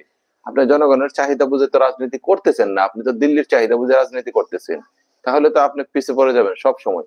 জামাত সব সময় ভালো ভালো কাজগুলা সবার আগে করে দিচ্ছে, সবার আগে তারা করতেছে, ভালো ভালো কাজগুলা করে ফেলতেছে। এখন ইশতেহার নিতেছে জনতার কাছ থেকে। এখন আপনারা যদি বলেন, এখন যদি আপনারা বলেন আমরাও জনতার কাছ থেকে ইশতেহার নিব, প্ল্যাটফর্মে দিয়ে দিব, তো জনগণ বলবে যে আমাদের দেখা দেখি এখন তারা ইশতেহার নেই, এতদিন তাদের মাথায় আসে নাই ইশতেহার জনগণের কাছ থেকে নিতে হবে। তো জনগণ আবার হাসবে যে দেখো জামাতেরকে কপি করে, জামাতকে কপি করে। তারপরেও তো একটা কথা, যে জামাতকে কপি করলেও তো সমস্যা নেই, আপনি তো ভালো কিছুর প্রতিযোগিতা করতেছেন। আমার কথা হলো যে আপনারাও ইশতেহার নেন, জনগণের মতামত নেন, নিয়ে ইশতেহার করেন, জনগণের কাছ থেকে মতামত নেন যে আমরা কোন ধরনের প্রার্থীকে আপনারা চান, কোন ধরনের প্রার্থীকে আমরা এখন প্রার্থী করব বিভিন্ন আসনগুলাতে, কোন ধরনের প্রার্থীকে ভোট করলে আপনারা অধিকার পাবেন, আপনাদের কথা আপনারা বলতে পারবেন, আপনাদেরকে অধিকার দিবে। সবার আগে আপনাদের চাহিদা পূরণ করবে, আপনাদের কাছে যাবে, আপনাদের কথা শুনবে। এখন এমন যে লোককে প্রার্থী করে দিলে, যার মনে করেন যে বাসার মধ্যে এসি লাগানো থাকে, তার অফিসে এসি লাগানো থাকে, এসি থেকে সে বাহিরই হতে পারে না, এসি ছাড়া তার 1 মিনিট চলেই না। এখন সারাক্ষণ সে এসির ভিতরে থেকে অভ্যাস। এই লোক কি বাহিরে যাবে, গ্রামে যাবে? আর গেলেও তো কোনো মতে এসি গাড়ি দিয়া যাবে, তারপর এসি গাড়ি, দামি গাড়ি দিয়ে তারপরে কোনো মতে যাবে। এই কয়েক মিনিট একটা কথা বলে তাড়াতাড়ি এবার এসির ভিতরে অন্ধরের মতন দৌড়াইয়ে আসে, আবার এসির ভিতরে ঢুকে যাবে। তার মানে জনগণকে সে সঠিকভাবে সময় দিতে পারবে না, পর্যাপ্ত সময় দিতে পারবে না, গ্রামগঞ্জে বিভিন্ন জায়গাতে জনগণের কাছে যাইতে পারবে না, কথা শুনতে পারবে না। অল্প সময়ের জন্য হুট করে যাবে এসি গাড়ি দিয়ে, আবার টুস করে চলে আসবে, কারণ এসি ছাড়া তার চলে না। তো এই এসি মার্কা কোম্পানি, চাঁদাবাজ কোম্পানি, এদেরকে যদি প্রার্থী করে, তাহলে জনগণ এদেরকে কি আর ভোট দিবে? ভাই, শুধু বিএনপি কেন, জামাত এখন যদি এইরকম প্রার্থীকে, এরকম প্রার্থী যদি তারা সিলেকশন করে, এরকম প্রার্থীগুলো যদি দেয় যে চাঁদাবাজ মার্কার প্রার্থী, জামাতকে তো মানুষ ভোট দিবে না। মানুষ এখন তো আগের মতো দল কানাগিরি, দল গোলামিতে নেই। যারাই আসে তারাই বলে আমরা ওইদেরকে দেখেছি, এখন আমরা ইসলামী দলে দেব। আমরা দেখতে চাই হুজুররা কি করে দেশের জন্য, জামাত কি করে, হুজুররা কি করে, এদেরকে আমরা দিব। সব দেখা শেষ, জানো, ডাইরেক্ট বলে। আগে ভোট বিএনপি করতো, আগে আওয়ামী লীগ করতো, এখন বলে না এদেরকে দেখা শেষ, এখন হুজুর দ্বারা দেখি কি করে, জামাত দেখি কি করে। তো এই যে অবস্থা, এখন জামাত বা হুজুররাও যদি দুর্নীতিবাজ মানুষদেরকে যদি বিভিন্ন জায়গাতে সিলেকশন করে, তাদেরকে তো জনগণ ভোট দিবে না। আর তাদের দুর্নীতিবাজদেরকে সিলেকশন করতে হবে না, কেন করতে হবে না? দেখুন, জামাত ইসলামের বিভিন্ন জায়গাতে যাদেরকে প্রার্থী ঘোষণা করা হয়েছে, ওই যে এই যে হিন্দু এক দাদা, ওইখানে আর প্রার্থী ছিল আরেকজন, কিন্তু ওনাকে পরিবর্তন করে আরেকজনকে দেওয়া হয়েছে। উনি বলেছে আমি ওনার সাথে থাকবো, এবং হিন্দু দাদাও বলতেছে যে ঠিক আছে, হ্যাঁ, আমি জামাতের এই যে কোরআন হাদিসের এগুলা আইন, সমাজের জন্য যে এগুলা আমরা প্রতিষ্ঠিত করব। তো এখন জামাতের এবং ইসলামিক দলগুলা মানে প্রতিটা আসনে যোগ্য প্রার্থী, অসংখ্য প্রার্থী আছে। একটা আসনে তারা 2, 4, 5টা 10টা প্রার্থী, তাদের যোগ্য, এর চেয়ে বেশি যোগ্য প্রার্থী আছে নির্বাচন করার মতো। আর অন্যদিকে দেখা যাচ্ছে যে অন্য দলগুলার এত পরিমাণ প্রার্থী নেই, প্রার্থী কম। আর প্রার্থী কম থাকলেও দেখা যাচ্ছে যে তাদের দলের পক্ষ থেকে দিবে একজনকে, আবার দলের বিদ্রোহী প্রার্থী স্বতন্ত্র হয়ে দাঁড়িয়ে যাবে আরেকজন। কিন্তু ইসলামিক দলগুলোর ক্ষেত্রে এরকম হবে না, যাকে দিবে সে সবাই তার হয়ে, 8 দল মিলে তার হয়ে কাজ করবে। 8 দল মিলে সবাই তাকে ভোট দিবে, জনগণ তাদের পক্ষে থাকবে। কারণ তারা সব ওপেন বলতেছে ডাইরেক্ট, আমাদের 8 দলের পক্ষ থেকে যেই আসবে সবাই তার হয়ে কাজ করব, সবাই তাকে ভোট দিবেন, তার হয়ে কাজ করবেন। তো এখানে যদি আমাদের এই বিএনপি বা অন্য দল যদি পিছিয়ে থাকে, এনসিপি, এরা যদি পিছিয়ে থাকে, তাহলে তারা দেখেন, আপনারা এত তারা একটা নতুন রাজনৈতিক দল আপনারা করে ফেলেছেন।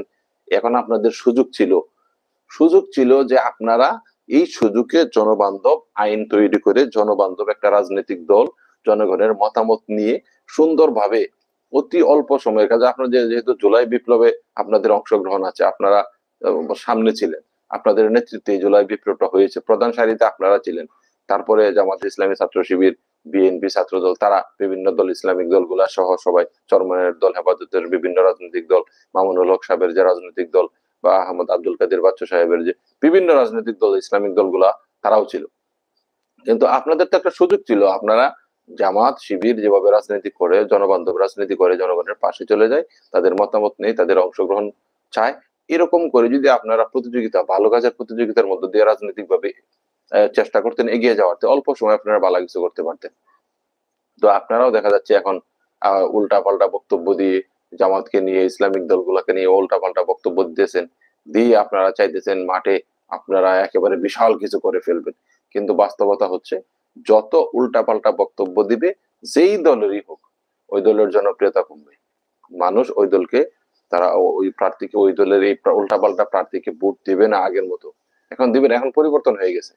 ভাই, পরিবর্তন হবে না, এখন সবার হাতে মোবাইল, সবার হাতে, সবার বাড়িতে 4G নেট আছে, 5G না থাকুক 4G আছে, সবার বাড়িতে নেট আছে। এখন সারা গ্রামে, একেবারে পল্লী গ্রামে গেলে ওইখানেও দেখা যায় ওয়াইফাই আছে। এখন মানুষের টিভির খবর আর দেখে না, তো টিভির খবর আর দেখে না, টিভি চলে না আর। এখন মানুষ মোবাইলে ঘরে বসে বসে শুয়ে শুয়ে খবর দেখে, ভালো মন্দ সব তারা দেখতেছে, কে কি বলে না বলে। এজন্য এজন্য আমাদেরকে সঠিক পথে আসতে হবে, সঠিক পথে রাজনীতি, ভবিষ্যতে যদি রাজনীতিতে ভালো কিছু করতে হয়, রাজনীতি নিয়ে এগিয়ে যেতে হয়, হ্যাঁ, তাহলে জনগণের চাহিদা, জনগণের পালস বুঝে রাজনীতি করতে হবে। এইভাবে পুরোনো স্টাইলে, যে স্টাইলে আওয়ামী লীগ রাজনীতি করে গেছে, আপনি তারেক রহমান, আপনি সালাউদ্দিন সাহেব, আপনি এই ফখরুল ইসলাম আলমগীর সাহেব, আপনারা যদি এখন আগের স্টাইলে রাজনীতি করেন, এই 17টা বছর 16টা বছর কি না করেছে তারা, শত শত টিভি, শত শত পত্রিকা, তাদের নিজস্ব বিভিন্ন পেজ, আইডি, সকল জায়গা থেকে এক যুগে সমস্বরে তারা স্লোগান তুলেছে, রাজাকার রাজাকার রাজাকার, ফাঁসি দেও, মারো। আদালত থেকে রায় আসছে, গোলাম আজম সাহেব, সাইদি সাহেব 30 লক্ষ মা বোনকে ধর্ষণ করেছে, ধর্ষণের সাথে জড়িত। কি আজীব রায়! 30 লক্ষ ধর্ষণের সাথে জড়িত, প্রমাণিত। 30 লক্ষ ধর্ষণ করার লাগে একজন মানুষকে যদি 20 বছর সময় দেওয়া হয়, 20 বছর তুমি খাওয়া দাওয়া করবা না, খালি 20 বছর খালি দর্শনই করবা, এক টানা দর্শন, 1 মিনিটের পর আরেক মিনিট, 1 মিনিটের পর আরেক মিনিট, একটার লগে 10 মিনিট, একটার লগে 20 মিনিট, ওলা করে সময়, এক টানা সময়, তাও পারবো কিনা? এইগুলা আদালতে নাকি প্রমাণিত হয়েছে। কি আশ্চর্য! আশ্চর্য! আর কোথায় দিল রাজাকার, যাকে 71-এর পরে সংযুদ্ধের, মুক্তিযুদ্ধের পরে তারা দেল্লা রাজাকার ছিল, সে দেল্লা রাজাকারকে মুক্তিযোদ্ধারা তাকে ওইখানে, তাকে ধরে এনে তাকে হত্যা করেছে রাজাকারকে। আর আমাদের কোরআনের পাখি আল্লামা সাইদিকে তারা বানায় দিছে, ওই দেল্লা রাজাকার বানায় দিছে। কি আশ্চর্য জিনিস! আজকে ওপেন বাংলাদেশের মিডিয়া গুলা, এখনো অনেক মিডিয়া দালালি করতেছে, গোলামি করতেছে। আপনারা দালালি করলে করে পার পাবেন না, জনগণ জেগে গেছে। আপনারা এখন জনগণের পক্ষে আসুন, সত্য নিউজ যেটা, সঠিক ইতিহাস যেটা, সঠিক কথা যেটা, এটাকে আপনারা তুলে ধরেন, এটার পক্ষে আসেন। ওই যে নিকুলের মতো, যমুনা টিভির নিকুল, নিকুলের মতো উল্টা পাল্টা বলে আর ছাড় পাবেন না। এখন একেবারে বই নিয়ে, তথ্য প্রমাণ নিয়ে, ইতিহাস নিয়ে টকশোতে হাজির। দেখেন না আইনজীবী সাহেব, কি অবস্থা! কিয়ামত, কিয়ামত, দুমাস উঠাই লাগবো ভাই, দুমাস উঠাই লাগবো। এই ভুয়া ইতিহাস আর ভুয়া কথাবার্তা এগুলা বলার আর সময় আছে নাকি? এখন বই এভাবে হাতে করে নিয়ে হাজির হবে টকশোতে, ইতিহাস হাতে করে নিয়ে যাবে, হ্যাঁ, একেবারে নিয়ে তারপরে গিয়ে এভাবে দেখায় দেবে, এই দেখেন কোনটা সঠিক। এখন আর মিথ্যা বলে কেউ, মিথ্যা বলে ভোটও পাবে না, মিথ্যা বলে রাজনীতিও করতে পারবে না, মিথ্যা বলে জনগণ তাদেরকে আসলে ঘৃণা করবে। জনগণের সামনে সাথে সাথে সত্যটা চলে যায়, মিথ্যা বলার সাথে সাথে সত্যটাও তাদের কাছে চলে যায়, কোনটা সত্য কোনটা মিথ্যা। এই কারণে মিথ্যা বলে রাজনীতি করবেন না। জান্নাতের চাবি নিয়ে মিথ্যা বক্তব্য এখনো অনেকে দেন, লজ্জা করে না আপনাদের? জান্নাতের চাবির কথা কি মাসুদ ভাই বলেছেন? এখনো অনেকে বক্তব্য দেন। আপনাদের বক্তব্য যে মিথ্যা, এটা তো জনগণ, সত্য বক্তব্যটা জেনে গেছে জনগণ, তো মিথ্যা বক্তব্য দিচ্ছেন কেন, এখনো দিচ্ছেন কেন? জনগণ আপনাদেরকে অপছন্দ করবে এই কারণে যে আপনারা মিথ্যা বক্তব্য বারবার দিতেছেন কেন? দেন, ভালো কিছু তো আপনারা পান না, বিছে পাবেন না তো, কারণ ওই যে ওইখান থেকে ওহি আসবে, তারপরে রাজনীতি করবেন। ওইখান থেকে 17 বছর ওহি আসছে হাসিনার উপরে, রাজাকার রাজাকার রাজাকার রাজাকার খেলো, আর মিথ্যা দেও, মিথ্যা বলে বলে তাদের নেতাদেরকে ফাঁসি দেও, এরা ক্ষমতায় চলে আসবে। এক সাইদি সাহেব যদি বাংলাদেশে আজকে বেঁচে থাকতেন, উনি যদি কোথাও আসতেন, কি অবস্থা হতো! আজহারির মতো, আজহারির চেয়ে আরো বেশি অবস্থা হয়ে যেত। জনগণ ওনার কথায় উঠতো আর বসতো, এত ভালোবাসতেন ওনাকে। আই সাইদি সাহেবকে হত্যা করে দিল হাসপাতালে নিয়ে। তারপর এই যে এইভাবে মিথ্যা বক্তব্য যদি ইন্ডিয়া থেকে শিখাইয়া দিবে, আর এইগুলো দিয়ে মিথ্যা বক্তব্য প্রচার করে করে রাজনীতি করবেন, জনগণ, জনপ্রিয়তা কমবে, জনগণ আপনাদেরকে আর ভালোবাসবে না। এগুলা করলে, এগুলা করবেন না, এগুলো থেকে ফিরে আসুন, সত্যের পক্ষে আসুন, সত্যের পক্ষে, সুন্দরের পক্ষে আসুন, চলে আসুন। আমরা আপনাদেরকে ভালোবাসবো, সবাই আপনাদেরকে ভালোবাসবে। কেন মিথ্যার বক্তব্য দিয়ে রাজনীতি করবেন? মাসুদ ভাই বলেছেন যে অনেকেই বলে, শিবিরের কেন্দ্রীয় সভাপতি ছিলেন মাসুদ ভাই, উনি বলেছেন বাউফলে যিনি নির্বাচন করবেন জামাতের, উনি বলেছেন যে বাউফলে না কোন আসনে নির্বাচন করবেন, তো উনি বলেছেন যে, বক্তব্যটা আমি নিজে শুনেছি, উনি বলেছেন অনেক দল আমাদেরকে বলে থাকে আমরা নাকি জান্নাতের টিকিট বিক্রি করি। আচ্ছা আপনারা বলেন তো, আজকে টিকিট বিক্রি করেছে, আপনারা কে কে জান্নাতের টিকিট পেয়েছেন, কে কে পেয়েছেন, এভাবে বলেছেন, কে কে জান্নাতের টিকিট পেয়েছেন? আপনি পেয়েছেন, আপনি পেয়েছেন, আপনি পেয়েছেন, আমরা জান্নাতের টিকিট আজকে বিক্রি করেছি না? অনেকেই বলে থাকেন যে আমরা নাকি জান্নাতের টিকিট বিক্রি করি। আজকে কে কে জান্নাতের টিকিট পাইছেন, কাকে কাকে জান্নাতের টিকিট দিচ্ছে? আমরা কি জান্নাতের টিকিট দিই? আমরা মানুষকে জান্নাতের পথ দেখাই, পরামর্শ দিই যে এই পথে গেলে, এইভাবে চললে আপনি জান্নাত পেতে পারেন। আমরা মানুষকে পরামর্শ দিই, জান্নাতের পথ দেখাই। জান্নাতের টিকিট বিক্রি করি না। ওই বক্তব্যটাকে কাট করে প্রচার করছে। আর ওই কাট বক্তব্য এখনো তাহিরি সাহেবের মতো বাউল ফাউল হুজুর না, হুজুর নামের কলঙ্ক আর বিএনপির নেতারা এখনো ভুয়া বক্তব্য প্রচার করে যাচ্ছে।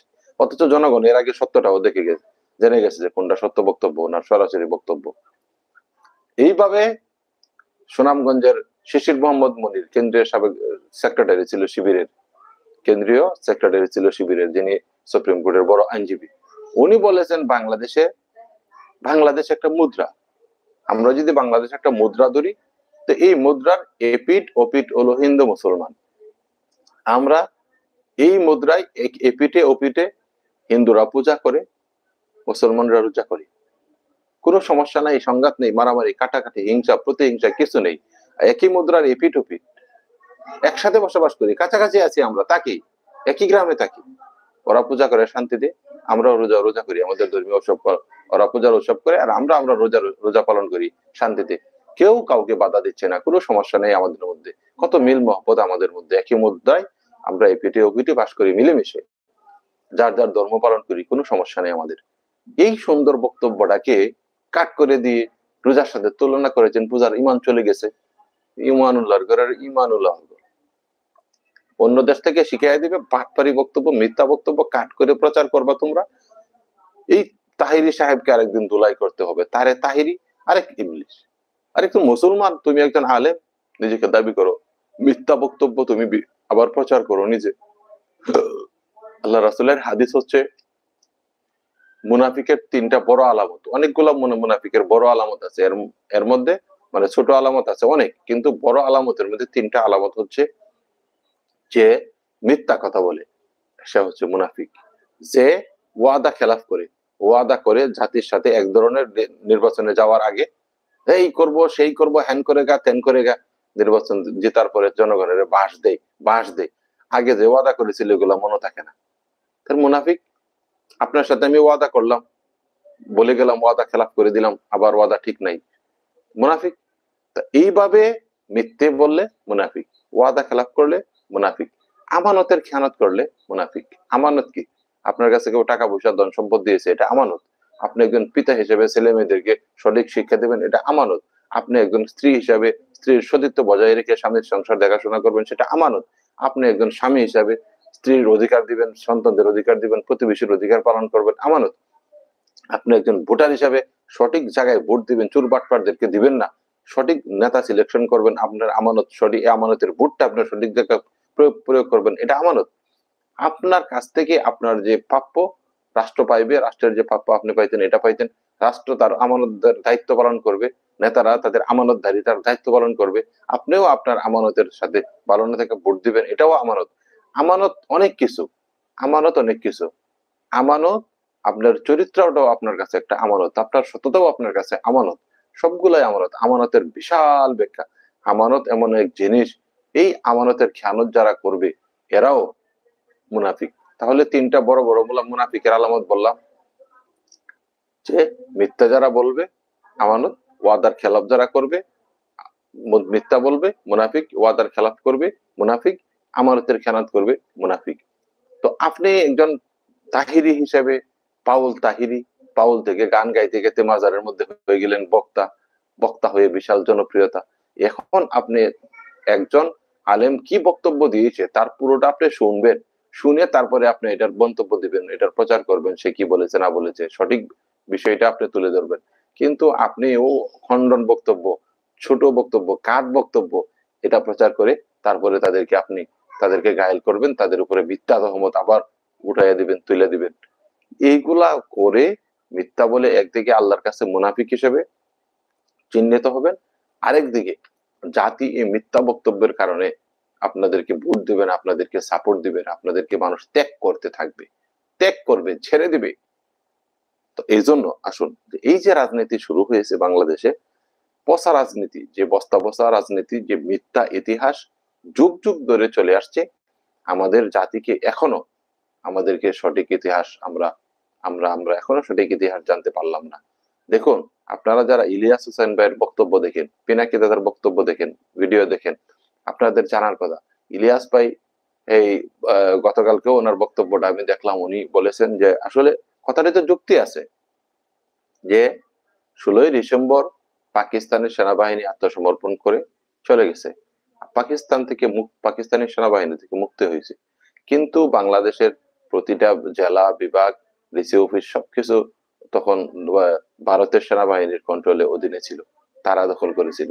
তো ভারতের সেনাবাহিনী সবশেষে শেখ মুজিব সাহেব আসার পরে আরো কত সময়, মানে অনেক পরে বা মানে ভারতের সেনাবাহিনী তারা প্রত্যাহার করেছে, তারা নিয়েছে। তো এখন স্বাধীনতা দিবস আপনি কোনটাকে বলবেন? পাকিস্তানের সেনাবাহিনী চলে গেছে ওইটাকে স্বাধীনতা দিবস বলবেন, না বাংলাদেশের স্বাধীনতা দিবসে ভারতের সেনাবাহিনী যেদিন চলে গেছে ওইটাকে স্বাধীনতা দিবস বলবেন? মানে ইতিহাস গুলাকে কাটচাট করে বেজাল করে বাস্তবতাকে, স্বাধীনতাকে হাইজ্যাক করার জন্য এখনো অনেক ধরনের ষড়যন্ত্র বাংলাদেশে চলতেছে। আমাদের নেতাদেরকে তাদের অধীনে নিয়ে এই 16-17 বছর তারা এক চাটিয়ে শাসন করেছে, লুটপাট করেছে, বাজারটা তাদের, বাংলাদেশটাকে তাদের মার্কেট বা তাদের বাজার বানায় রাখছে অবাধে। সবকিছু মাদক থেকে শুরু করে সবকিছু বাংলাদেশের ভিতরে অপেনায় ঢুকতেছে, এখনো ঢুকতেছে এগুলার ব্যাপারে। তো এই যে একটা জগা খিচুড়ি মার্কা ভিন দেশের দালালি হয়ে রাজনীতি করা, দেশের 14টা বাজায় দেওয়া, দেশের ইতিহাস গোপন করা, ভুয়া ইতিহাস লেখা, বিভিন্ন দেশের ষড়যন্ত্রে পা দেওয়া, এগুলো তো দেশপ্রেমিকদের কাজ না।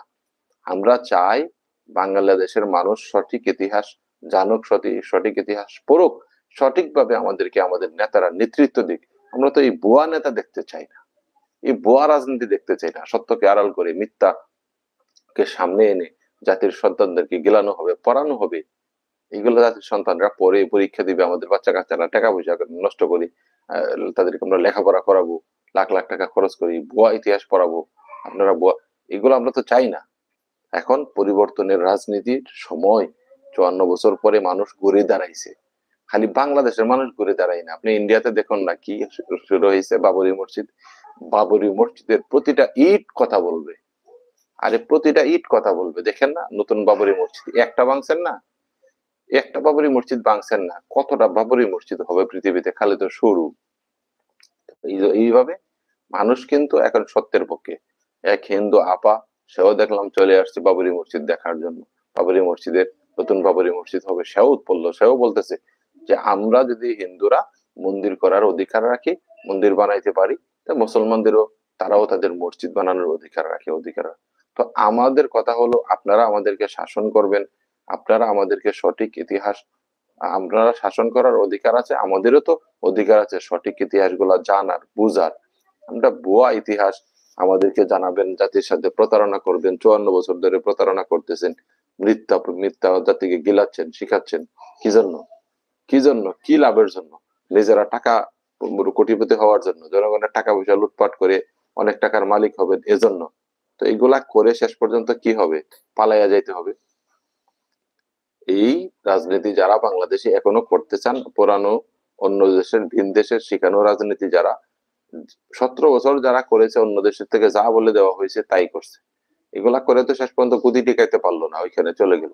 এখন নতুন করে যদি কেউ চেষ্টা করে যে দেখি ওই আগের স্টাইলে, তাদের শেখানো স্টাইলে তাদেরকে যারা শিখাইয়া দিত, এখন তারা তো আমাদেরকেও শিখাইয়া দিতেছে যে এইভাবে কথা বলো, এইভাবে রাজনীতি করো, এইভাবে এই করো, সেইভাবে সেই করো।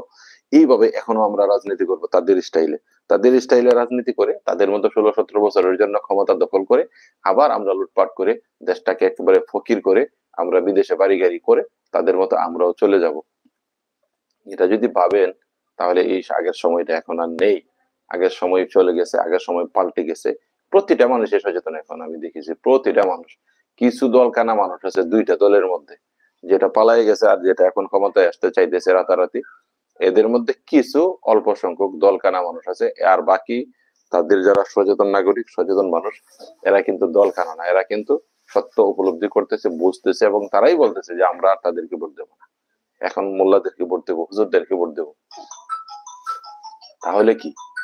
তাহলে সময় আসছে এখন আমাদের, এখন সময় আসছে আমাদেরকে কি করতে হবে?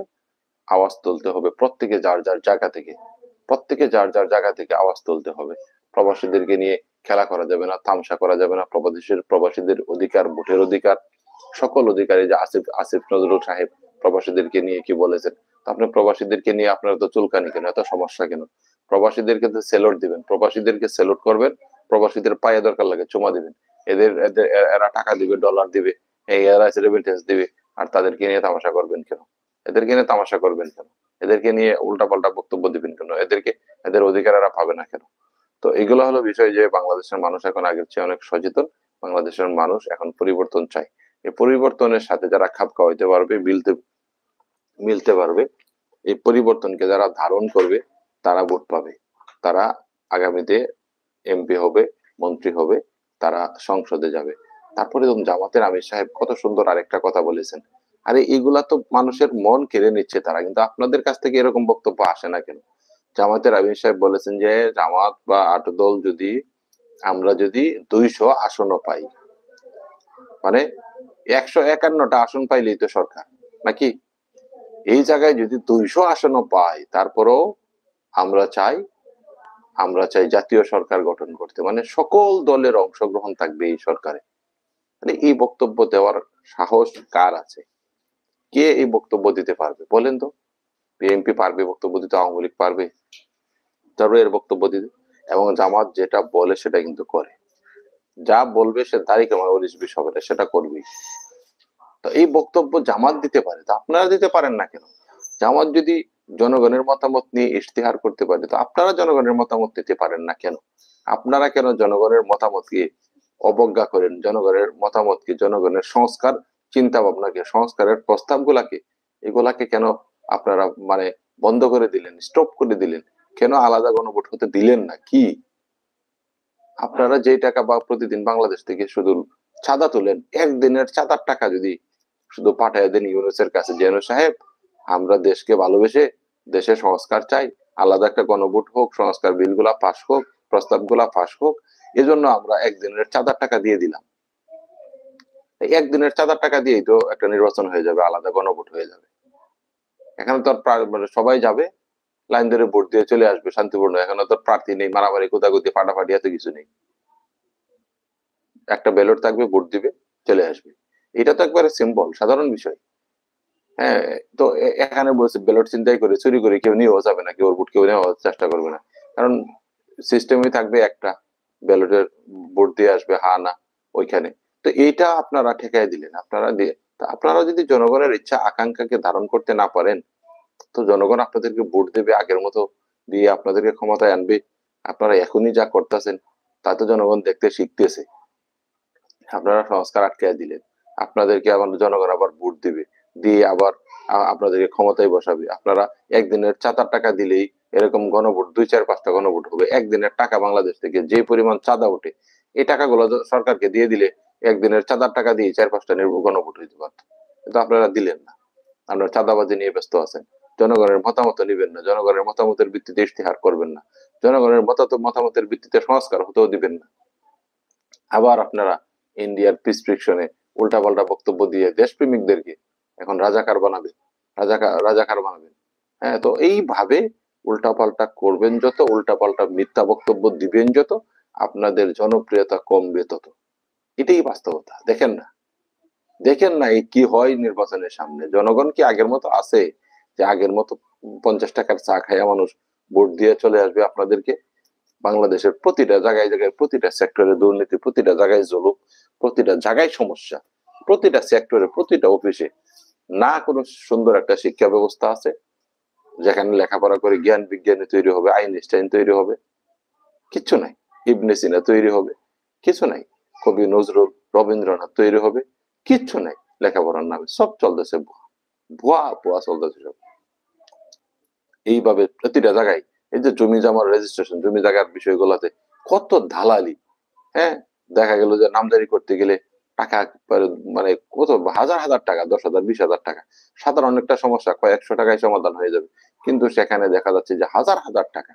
বাংলাদেশে এই জায়গা জমির বিষয়গুলোতে নিয়ে যে পরিমাণে দালালি আর ছাদাবাজি আর ঘুষ হয়, আমার মাঝে মধ্যে অবাক লাগে। কোন জায়গায় হয় না?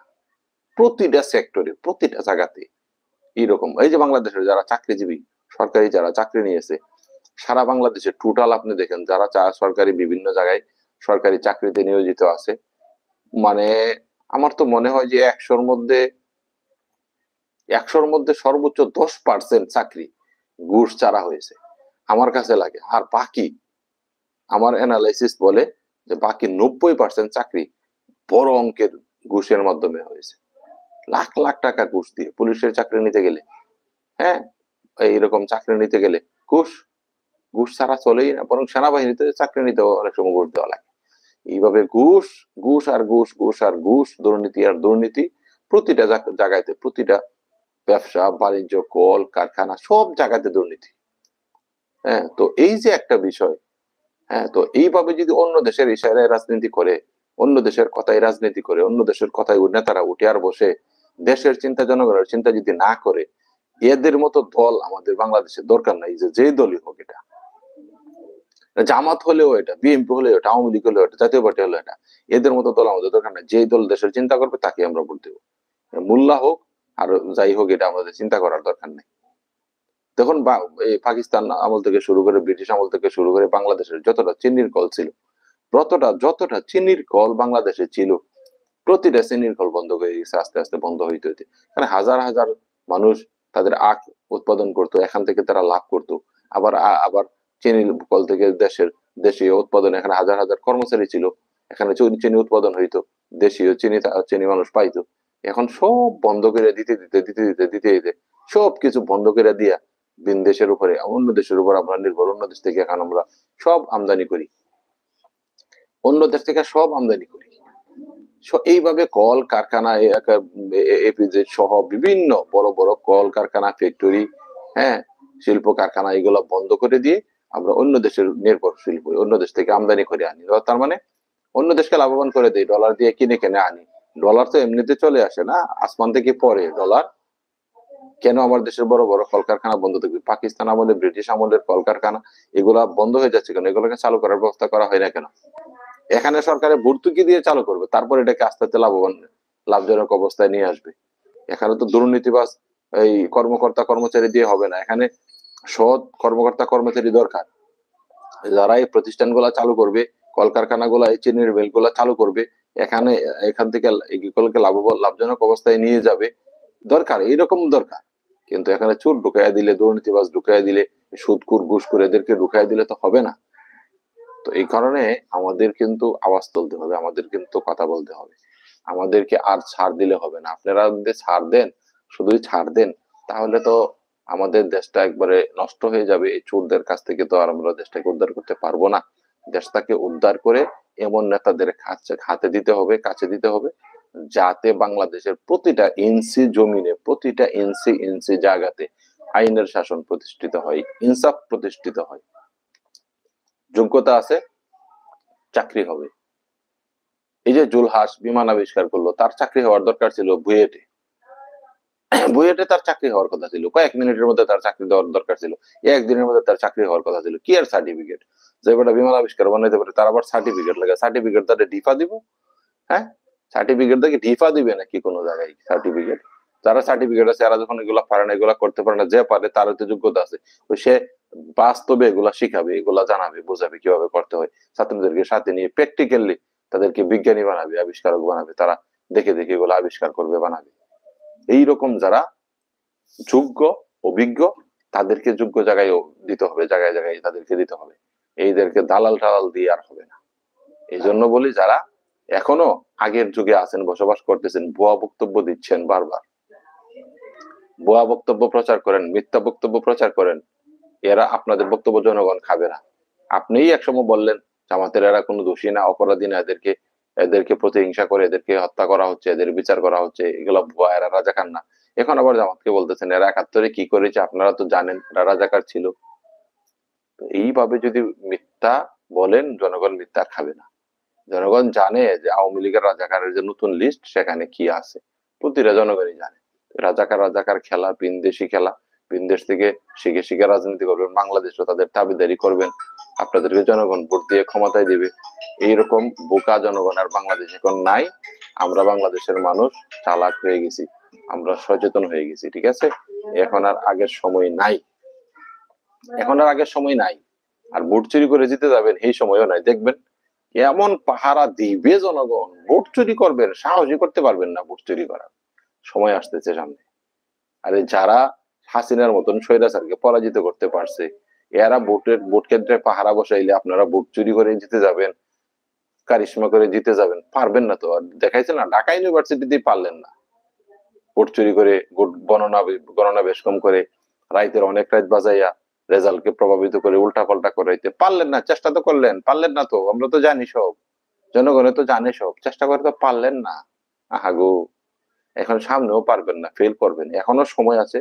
জনতার কাতারে আসেন, জনগণ থেকে মতামত নেন, ইশতেহার নেন, জনগণ যেভাবে চায় এভাবে রাজনীতি করেন, জনগণ শ্রদ্ধা করবে, সম্মান করবে, আপনাদেরকে স্যালুট করবে।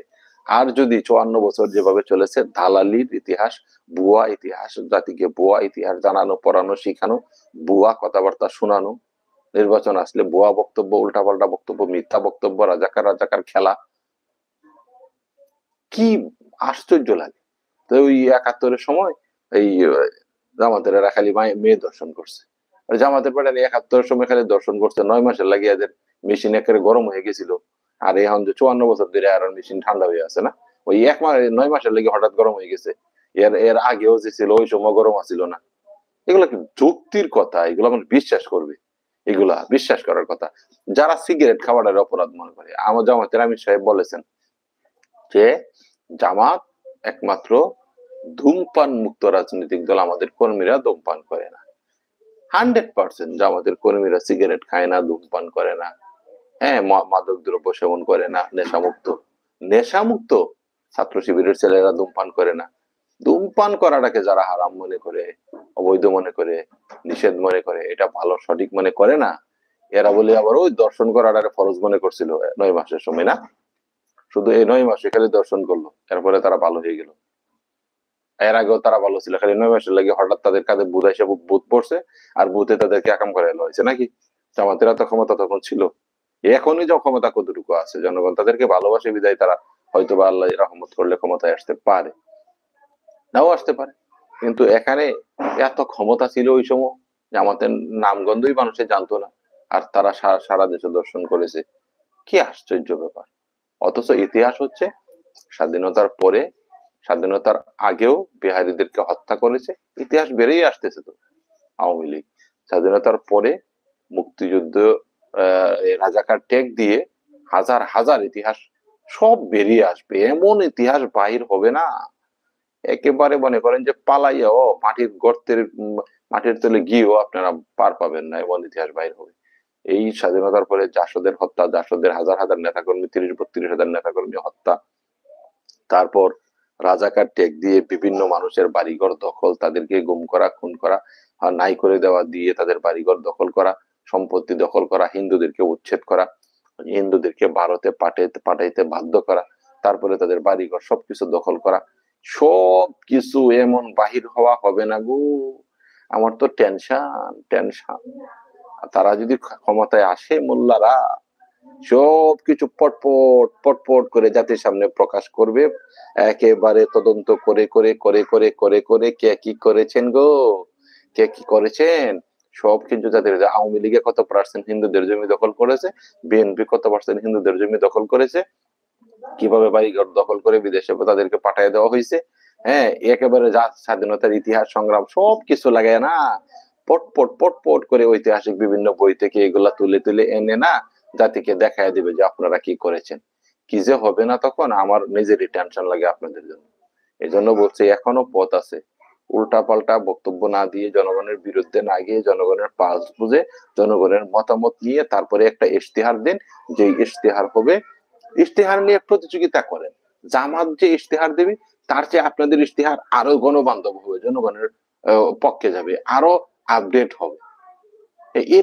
এরকম করতে হবে বিভিন্ন রাজনৈতিক দলগুলা, বাস্তবমুখী, জনগণের চাহিদার আলোকে, জনগণের মতামতের আলোকে ইশতেহার হবে, তারপর প্রতিযোগিতা। এইগুলা তো আমরা চাই, আমাদের দেশের জনগণ চায় যে আপনারা জনগণের চাহিদা বুঝে, জনগণের মতামত বুঝে নিয়ে তারপরে ইশতেহার ঘোষণা করেন, এরপরে জনগণের অধিকার গুলা নিশ্চিত করেন, জাতিকে সঠিক ইতিহাস, সঠিক লেখাপড়া, সঠিক পরিবেশ, সঠিক ইনসাফ প্রতিষ্ঠিত হোক, সব জায়গাতে বিচার আইন প্রতিষ্ঠিত হোক, বাংলাদেশের প্রতিটা জমিনে, প্রতিটা জায়গাতে মানুষ যাতে অধিকার পায়, মানুষ যাতে আইনের কাছে গেলে, নেতাদের কাছে গেলে কথা বলার সাথে সাথে যাতে সে তার অধিকার পায়, সে তার বিচার পায়, যাতে কেউ তাকে লাল চোখ দেখিয়ে যাতে তাকে কেউ ভয় দেখাতে না পারে, তাকে অধিকার থেকে যাতে কেউ বঞ্চিত করতে না পারে, এটাই তো চাই। আর কতদিন আমরা এইভাবে চলবো, এইভাবে থাকবো?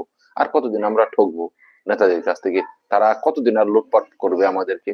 আর কত যুগ, তারা যুগ যুগ ধরে আর কত দিন ধরে লুটপাট করবে? হাজার হাজার বছর ধরে আমাদেরকে লুটপাট করেছে, হাজার হাজার বছর ধরে বিভিন্ন ঔপনিবেশিক শাসক, বিভিন্ন শাসন শাসক গোষ্ঠী শাসন করেছে আমাদেরকে। শুধু আমরা গোলামি করেছি। এখন সময় আসছে মাথা উঁচু করে দাঁড়াবার। এখন সময় আসছে মাথা উঁচু করে দাঁড়াবার। হাজার হাজার বছরের ইতিহাস দেখুন, আমরা শুধু গোলামি করেছি। বিভিন্ন ঔপনিবেশিক শাসন, মুঘল শাসন, তুর্কি শাসন, বিভিন্নভাবে তুর্কি শাসন আমাদের আমাদের একটু ভালো শাসন আমরা পেয়েছি তুর্কিদের মাধ্যমে, কিন্তু ইংরেজদের শাসন, আরো আগের শাসন, বিভিন্ন ভাবে শত শত বছর, হাজার হাজার বছরের ইতিহাস শুধু আমাদেরকে লুটপাট করেছে। বিন জাতি আমাদের উপর বসেছে, গাড়ির উপর চেপে বসেছে, তারা আমাদেরকে লুটপাট করেছে। তাদের প্রতিনিধি এখানে বসায় রেখা এখানে শুধু লুটপাট চলেছে, আমরা অধিকার পাইনি। এখন আমাদের অধিকার পাওয়ার সময়, ঘুরে দাঁড়ানোর সময়। আমরা ঘুরে দাঁড়াতে চাই, স্বনির্ভর হতে চাই, আমরা অধিকার চাই, প্রতিটা অধিকার আমাদেরকে দিতে হবে। এমন সরকার চাই যেই সরকার প্রতিটা মানুষের অধিকার দিবে। হিন্দু, মুসলমান, খ্রিস্টান, বৌদ্ধ বুঝি না, যেই নাগরিক, জাতি উপজাতি বুঝি না, বা সকলে বাংলাদেশের সমান নাগরিক, সকলের বাংলাদেশের সমান অধিকার, সকলের অধিকার নিশ্চিত করতে পারবে যেই সরকার, এই সরকার চাই। এতে যদি জামাত ফেল করে পারে না, আমরা জামাতকেও ছাড়বো না। তারা ক্ষমতায় যাওয়ার পর যদি অধিকার নিয়ে মানুষের সেনেমিনি খেলে, অধিকারের পক্ষে যদি তারা কথা বলে না, অধিকার যদি নিশ্চিত করে না, এদেরকে এক চুল পরিমাণও ছাড় দেওয়া হবে না। কিন্তু আমরা দেখতে চাই নতুন তারা কি করে। আশা করি তারা যা করতেছে ভালো কিছু হবে, ইনশা আল্লাহ। সম্মানিত মিডিয়া টিভি 24 এর ভাই এবং বন্ধুরা, যারা আমার পরিবারের সদস্য, এটা আপনাদের চ্যানেল, আপনাদের সবার চ্যানেল। এটা আমার একা না, আমি মনে করি যারাই আমার ভিডিও দেখেন, যারা আমাকে সাবস্ক্রাইব করেছেন, যারা আমার চ্যানেলের সাথে চ্যানেলের সদস্য আছেন, প্রত্যেকে আমার চ্যানেলের সদস্য। আপনারা যারা সুন্দর সুন্দর কমেন্ট করেন, আপনারা আমার অন্য ভিডিওতে কমেন্ট করে যাবেন। কমেন্ট করে গেলে আমি আপনাদের ওই কমেন্ট ধরে নতুন যে অন্য ভিডিওগুলো আপলোড আছে, এই ভিডিওগুলোতে কমেন্ট করে যাবেন। তাহলে আমি আপনাদের, যাদের চ্যানেল আছে, আমি আপনাদের সাথে অ্যাড হয়ে আপনাদের ভিডিওগুলো দেখতে পারবো, বিভিন্ন সময় কমেন্ট করতে পারবো। তো অনেক সময় ধরে আপনাদেরকে কষ্ট দিয়েছি, এই কথাগুলো অনেক সময় ধরে শুনেছেন। আজকের মতো এই শেষ করতে চাই। ভালো থাকুন সবাই, সবাই ভালো থাকবেন, ভালো রাখবেন, দেশের দশের পক্ষে থাকবেন, ন্যায়ের পক্ষে থাকবেন, আর অন্যায়কে কোনো মতে আপনারা সাপোর্ট দেবেন না। এই কথাটা বলে, এই অনুরোধটা আপনাদের কাছে করে আজকের মতো শেষ করতে চাই। আল্লাহ হাফেজ, ভালো থাকুন সবাই।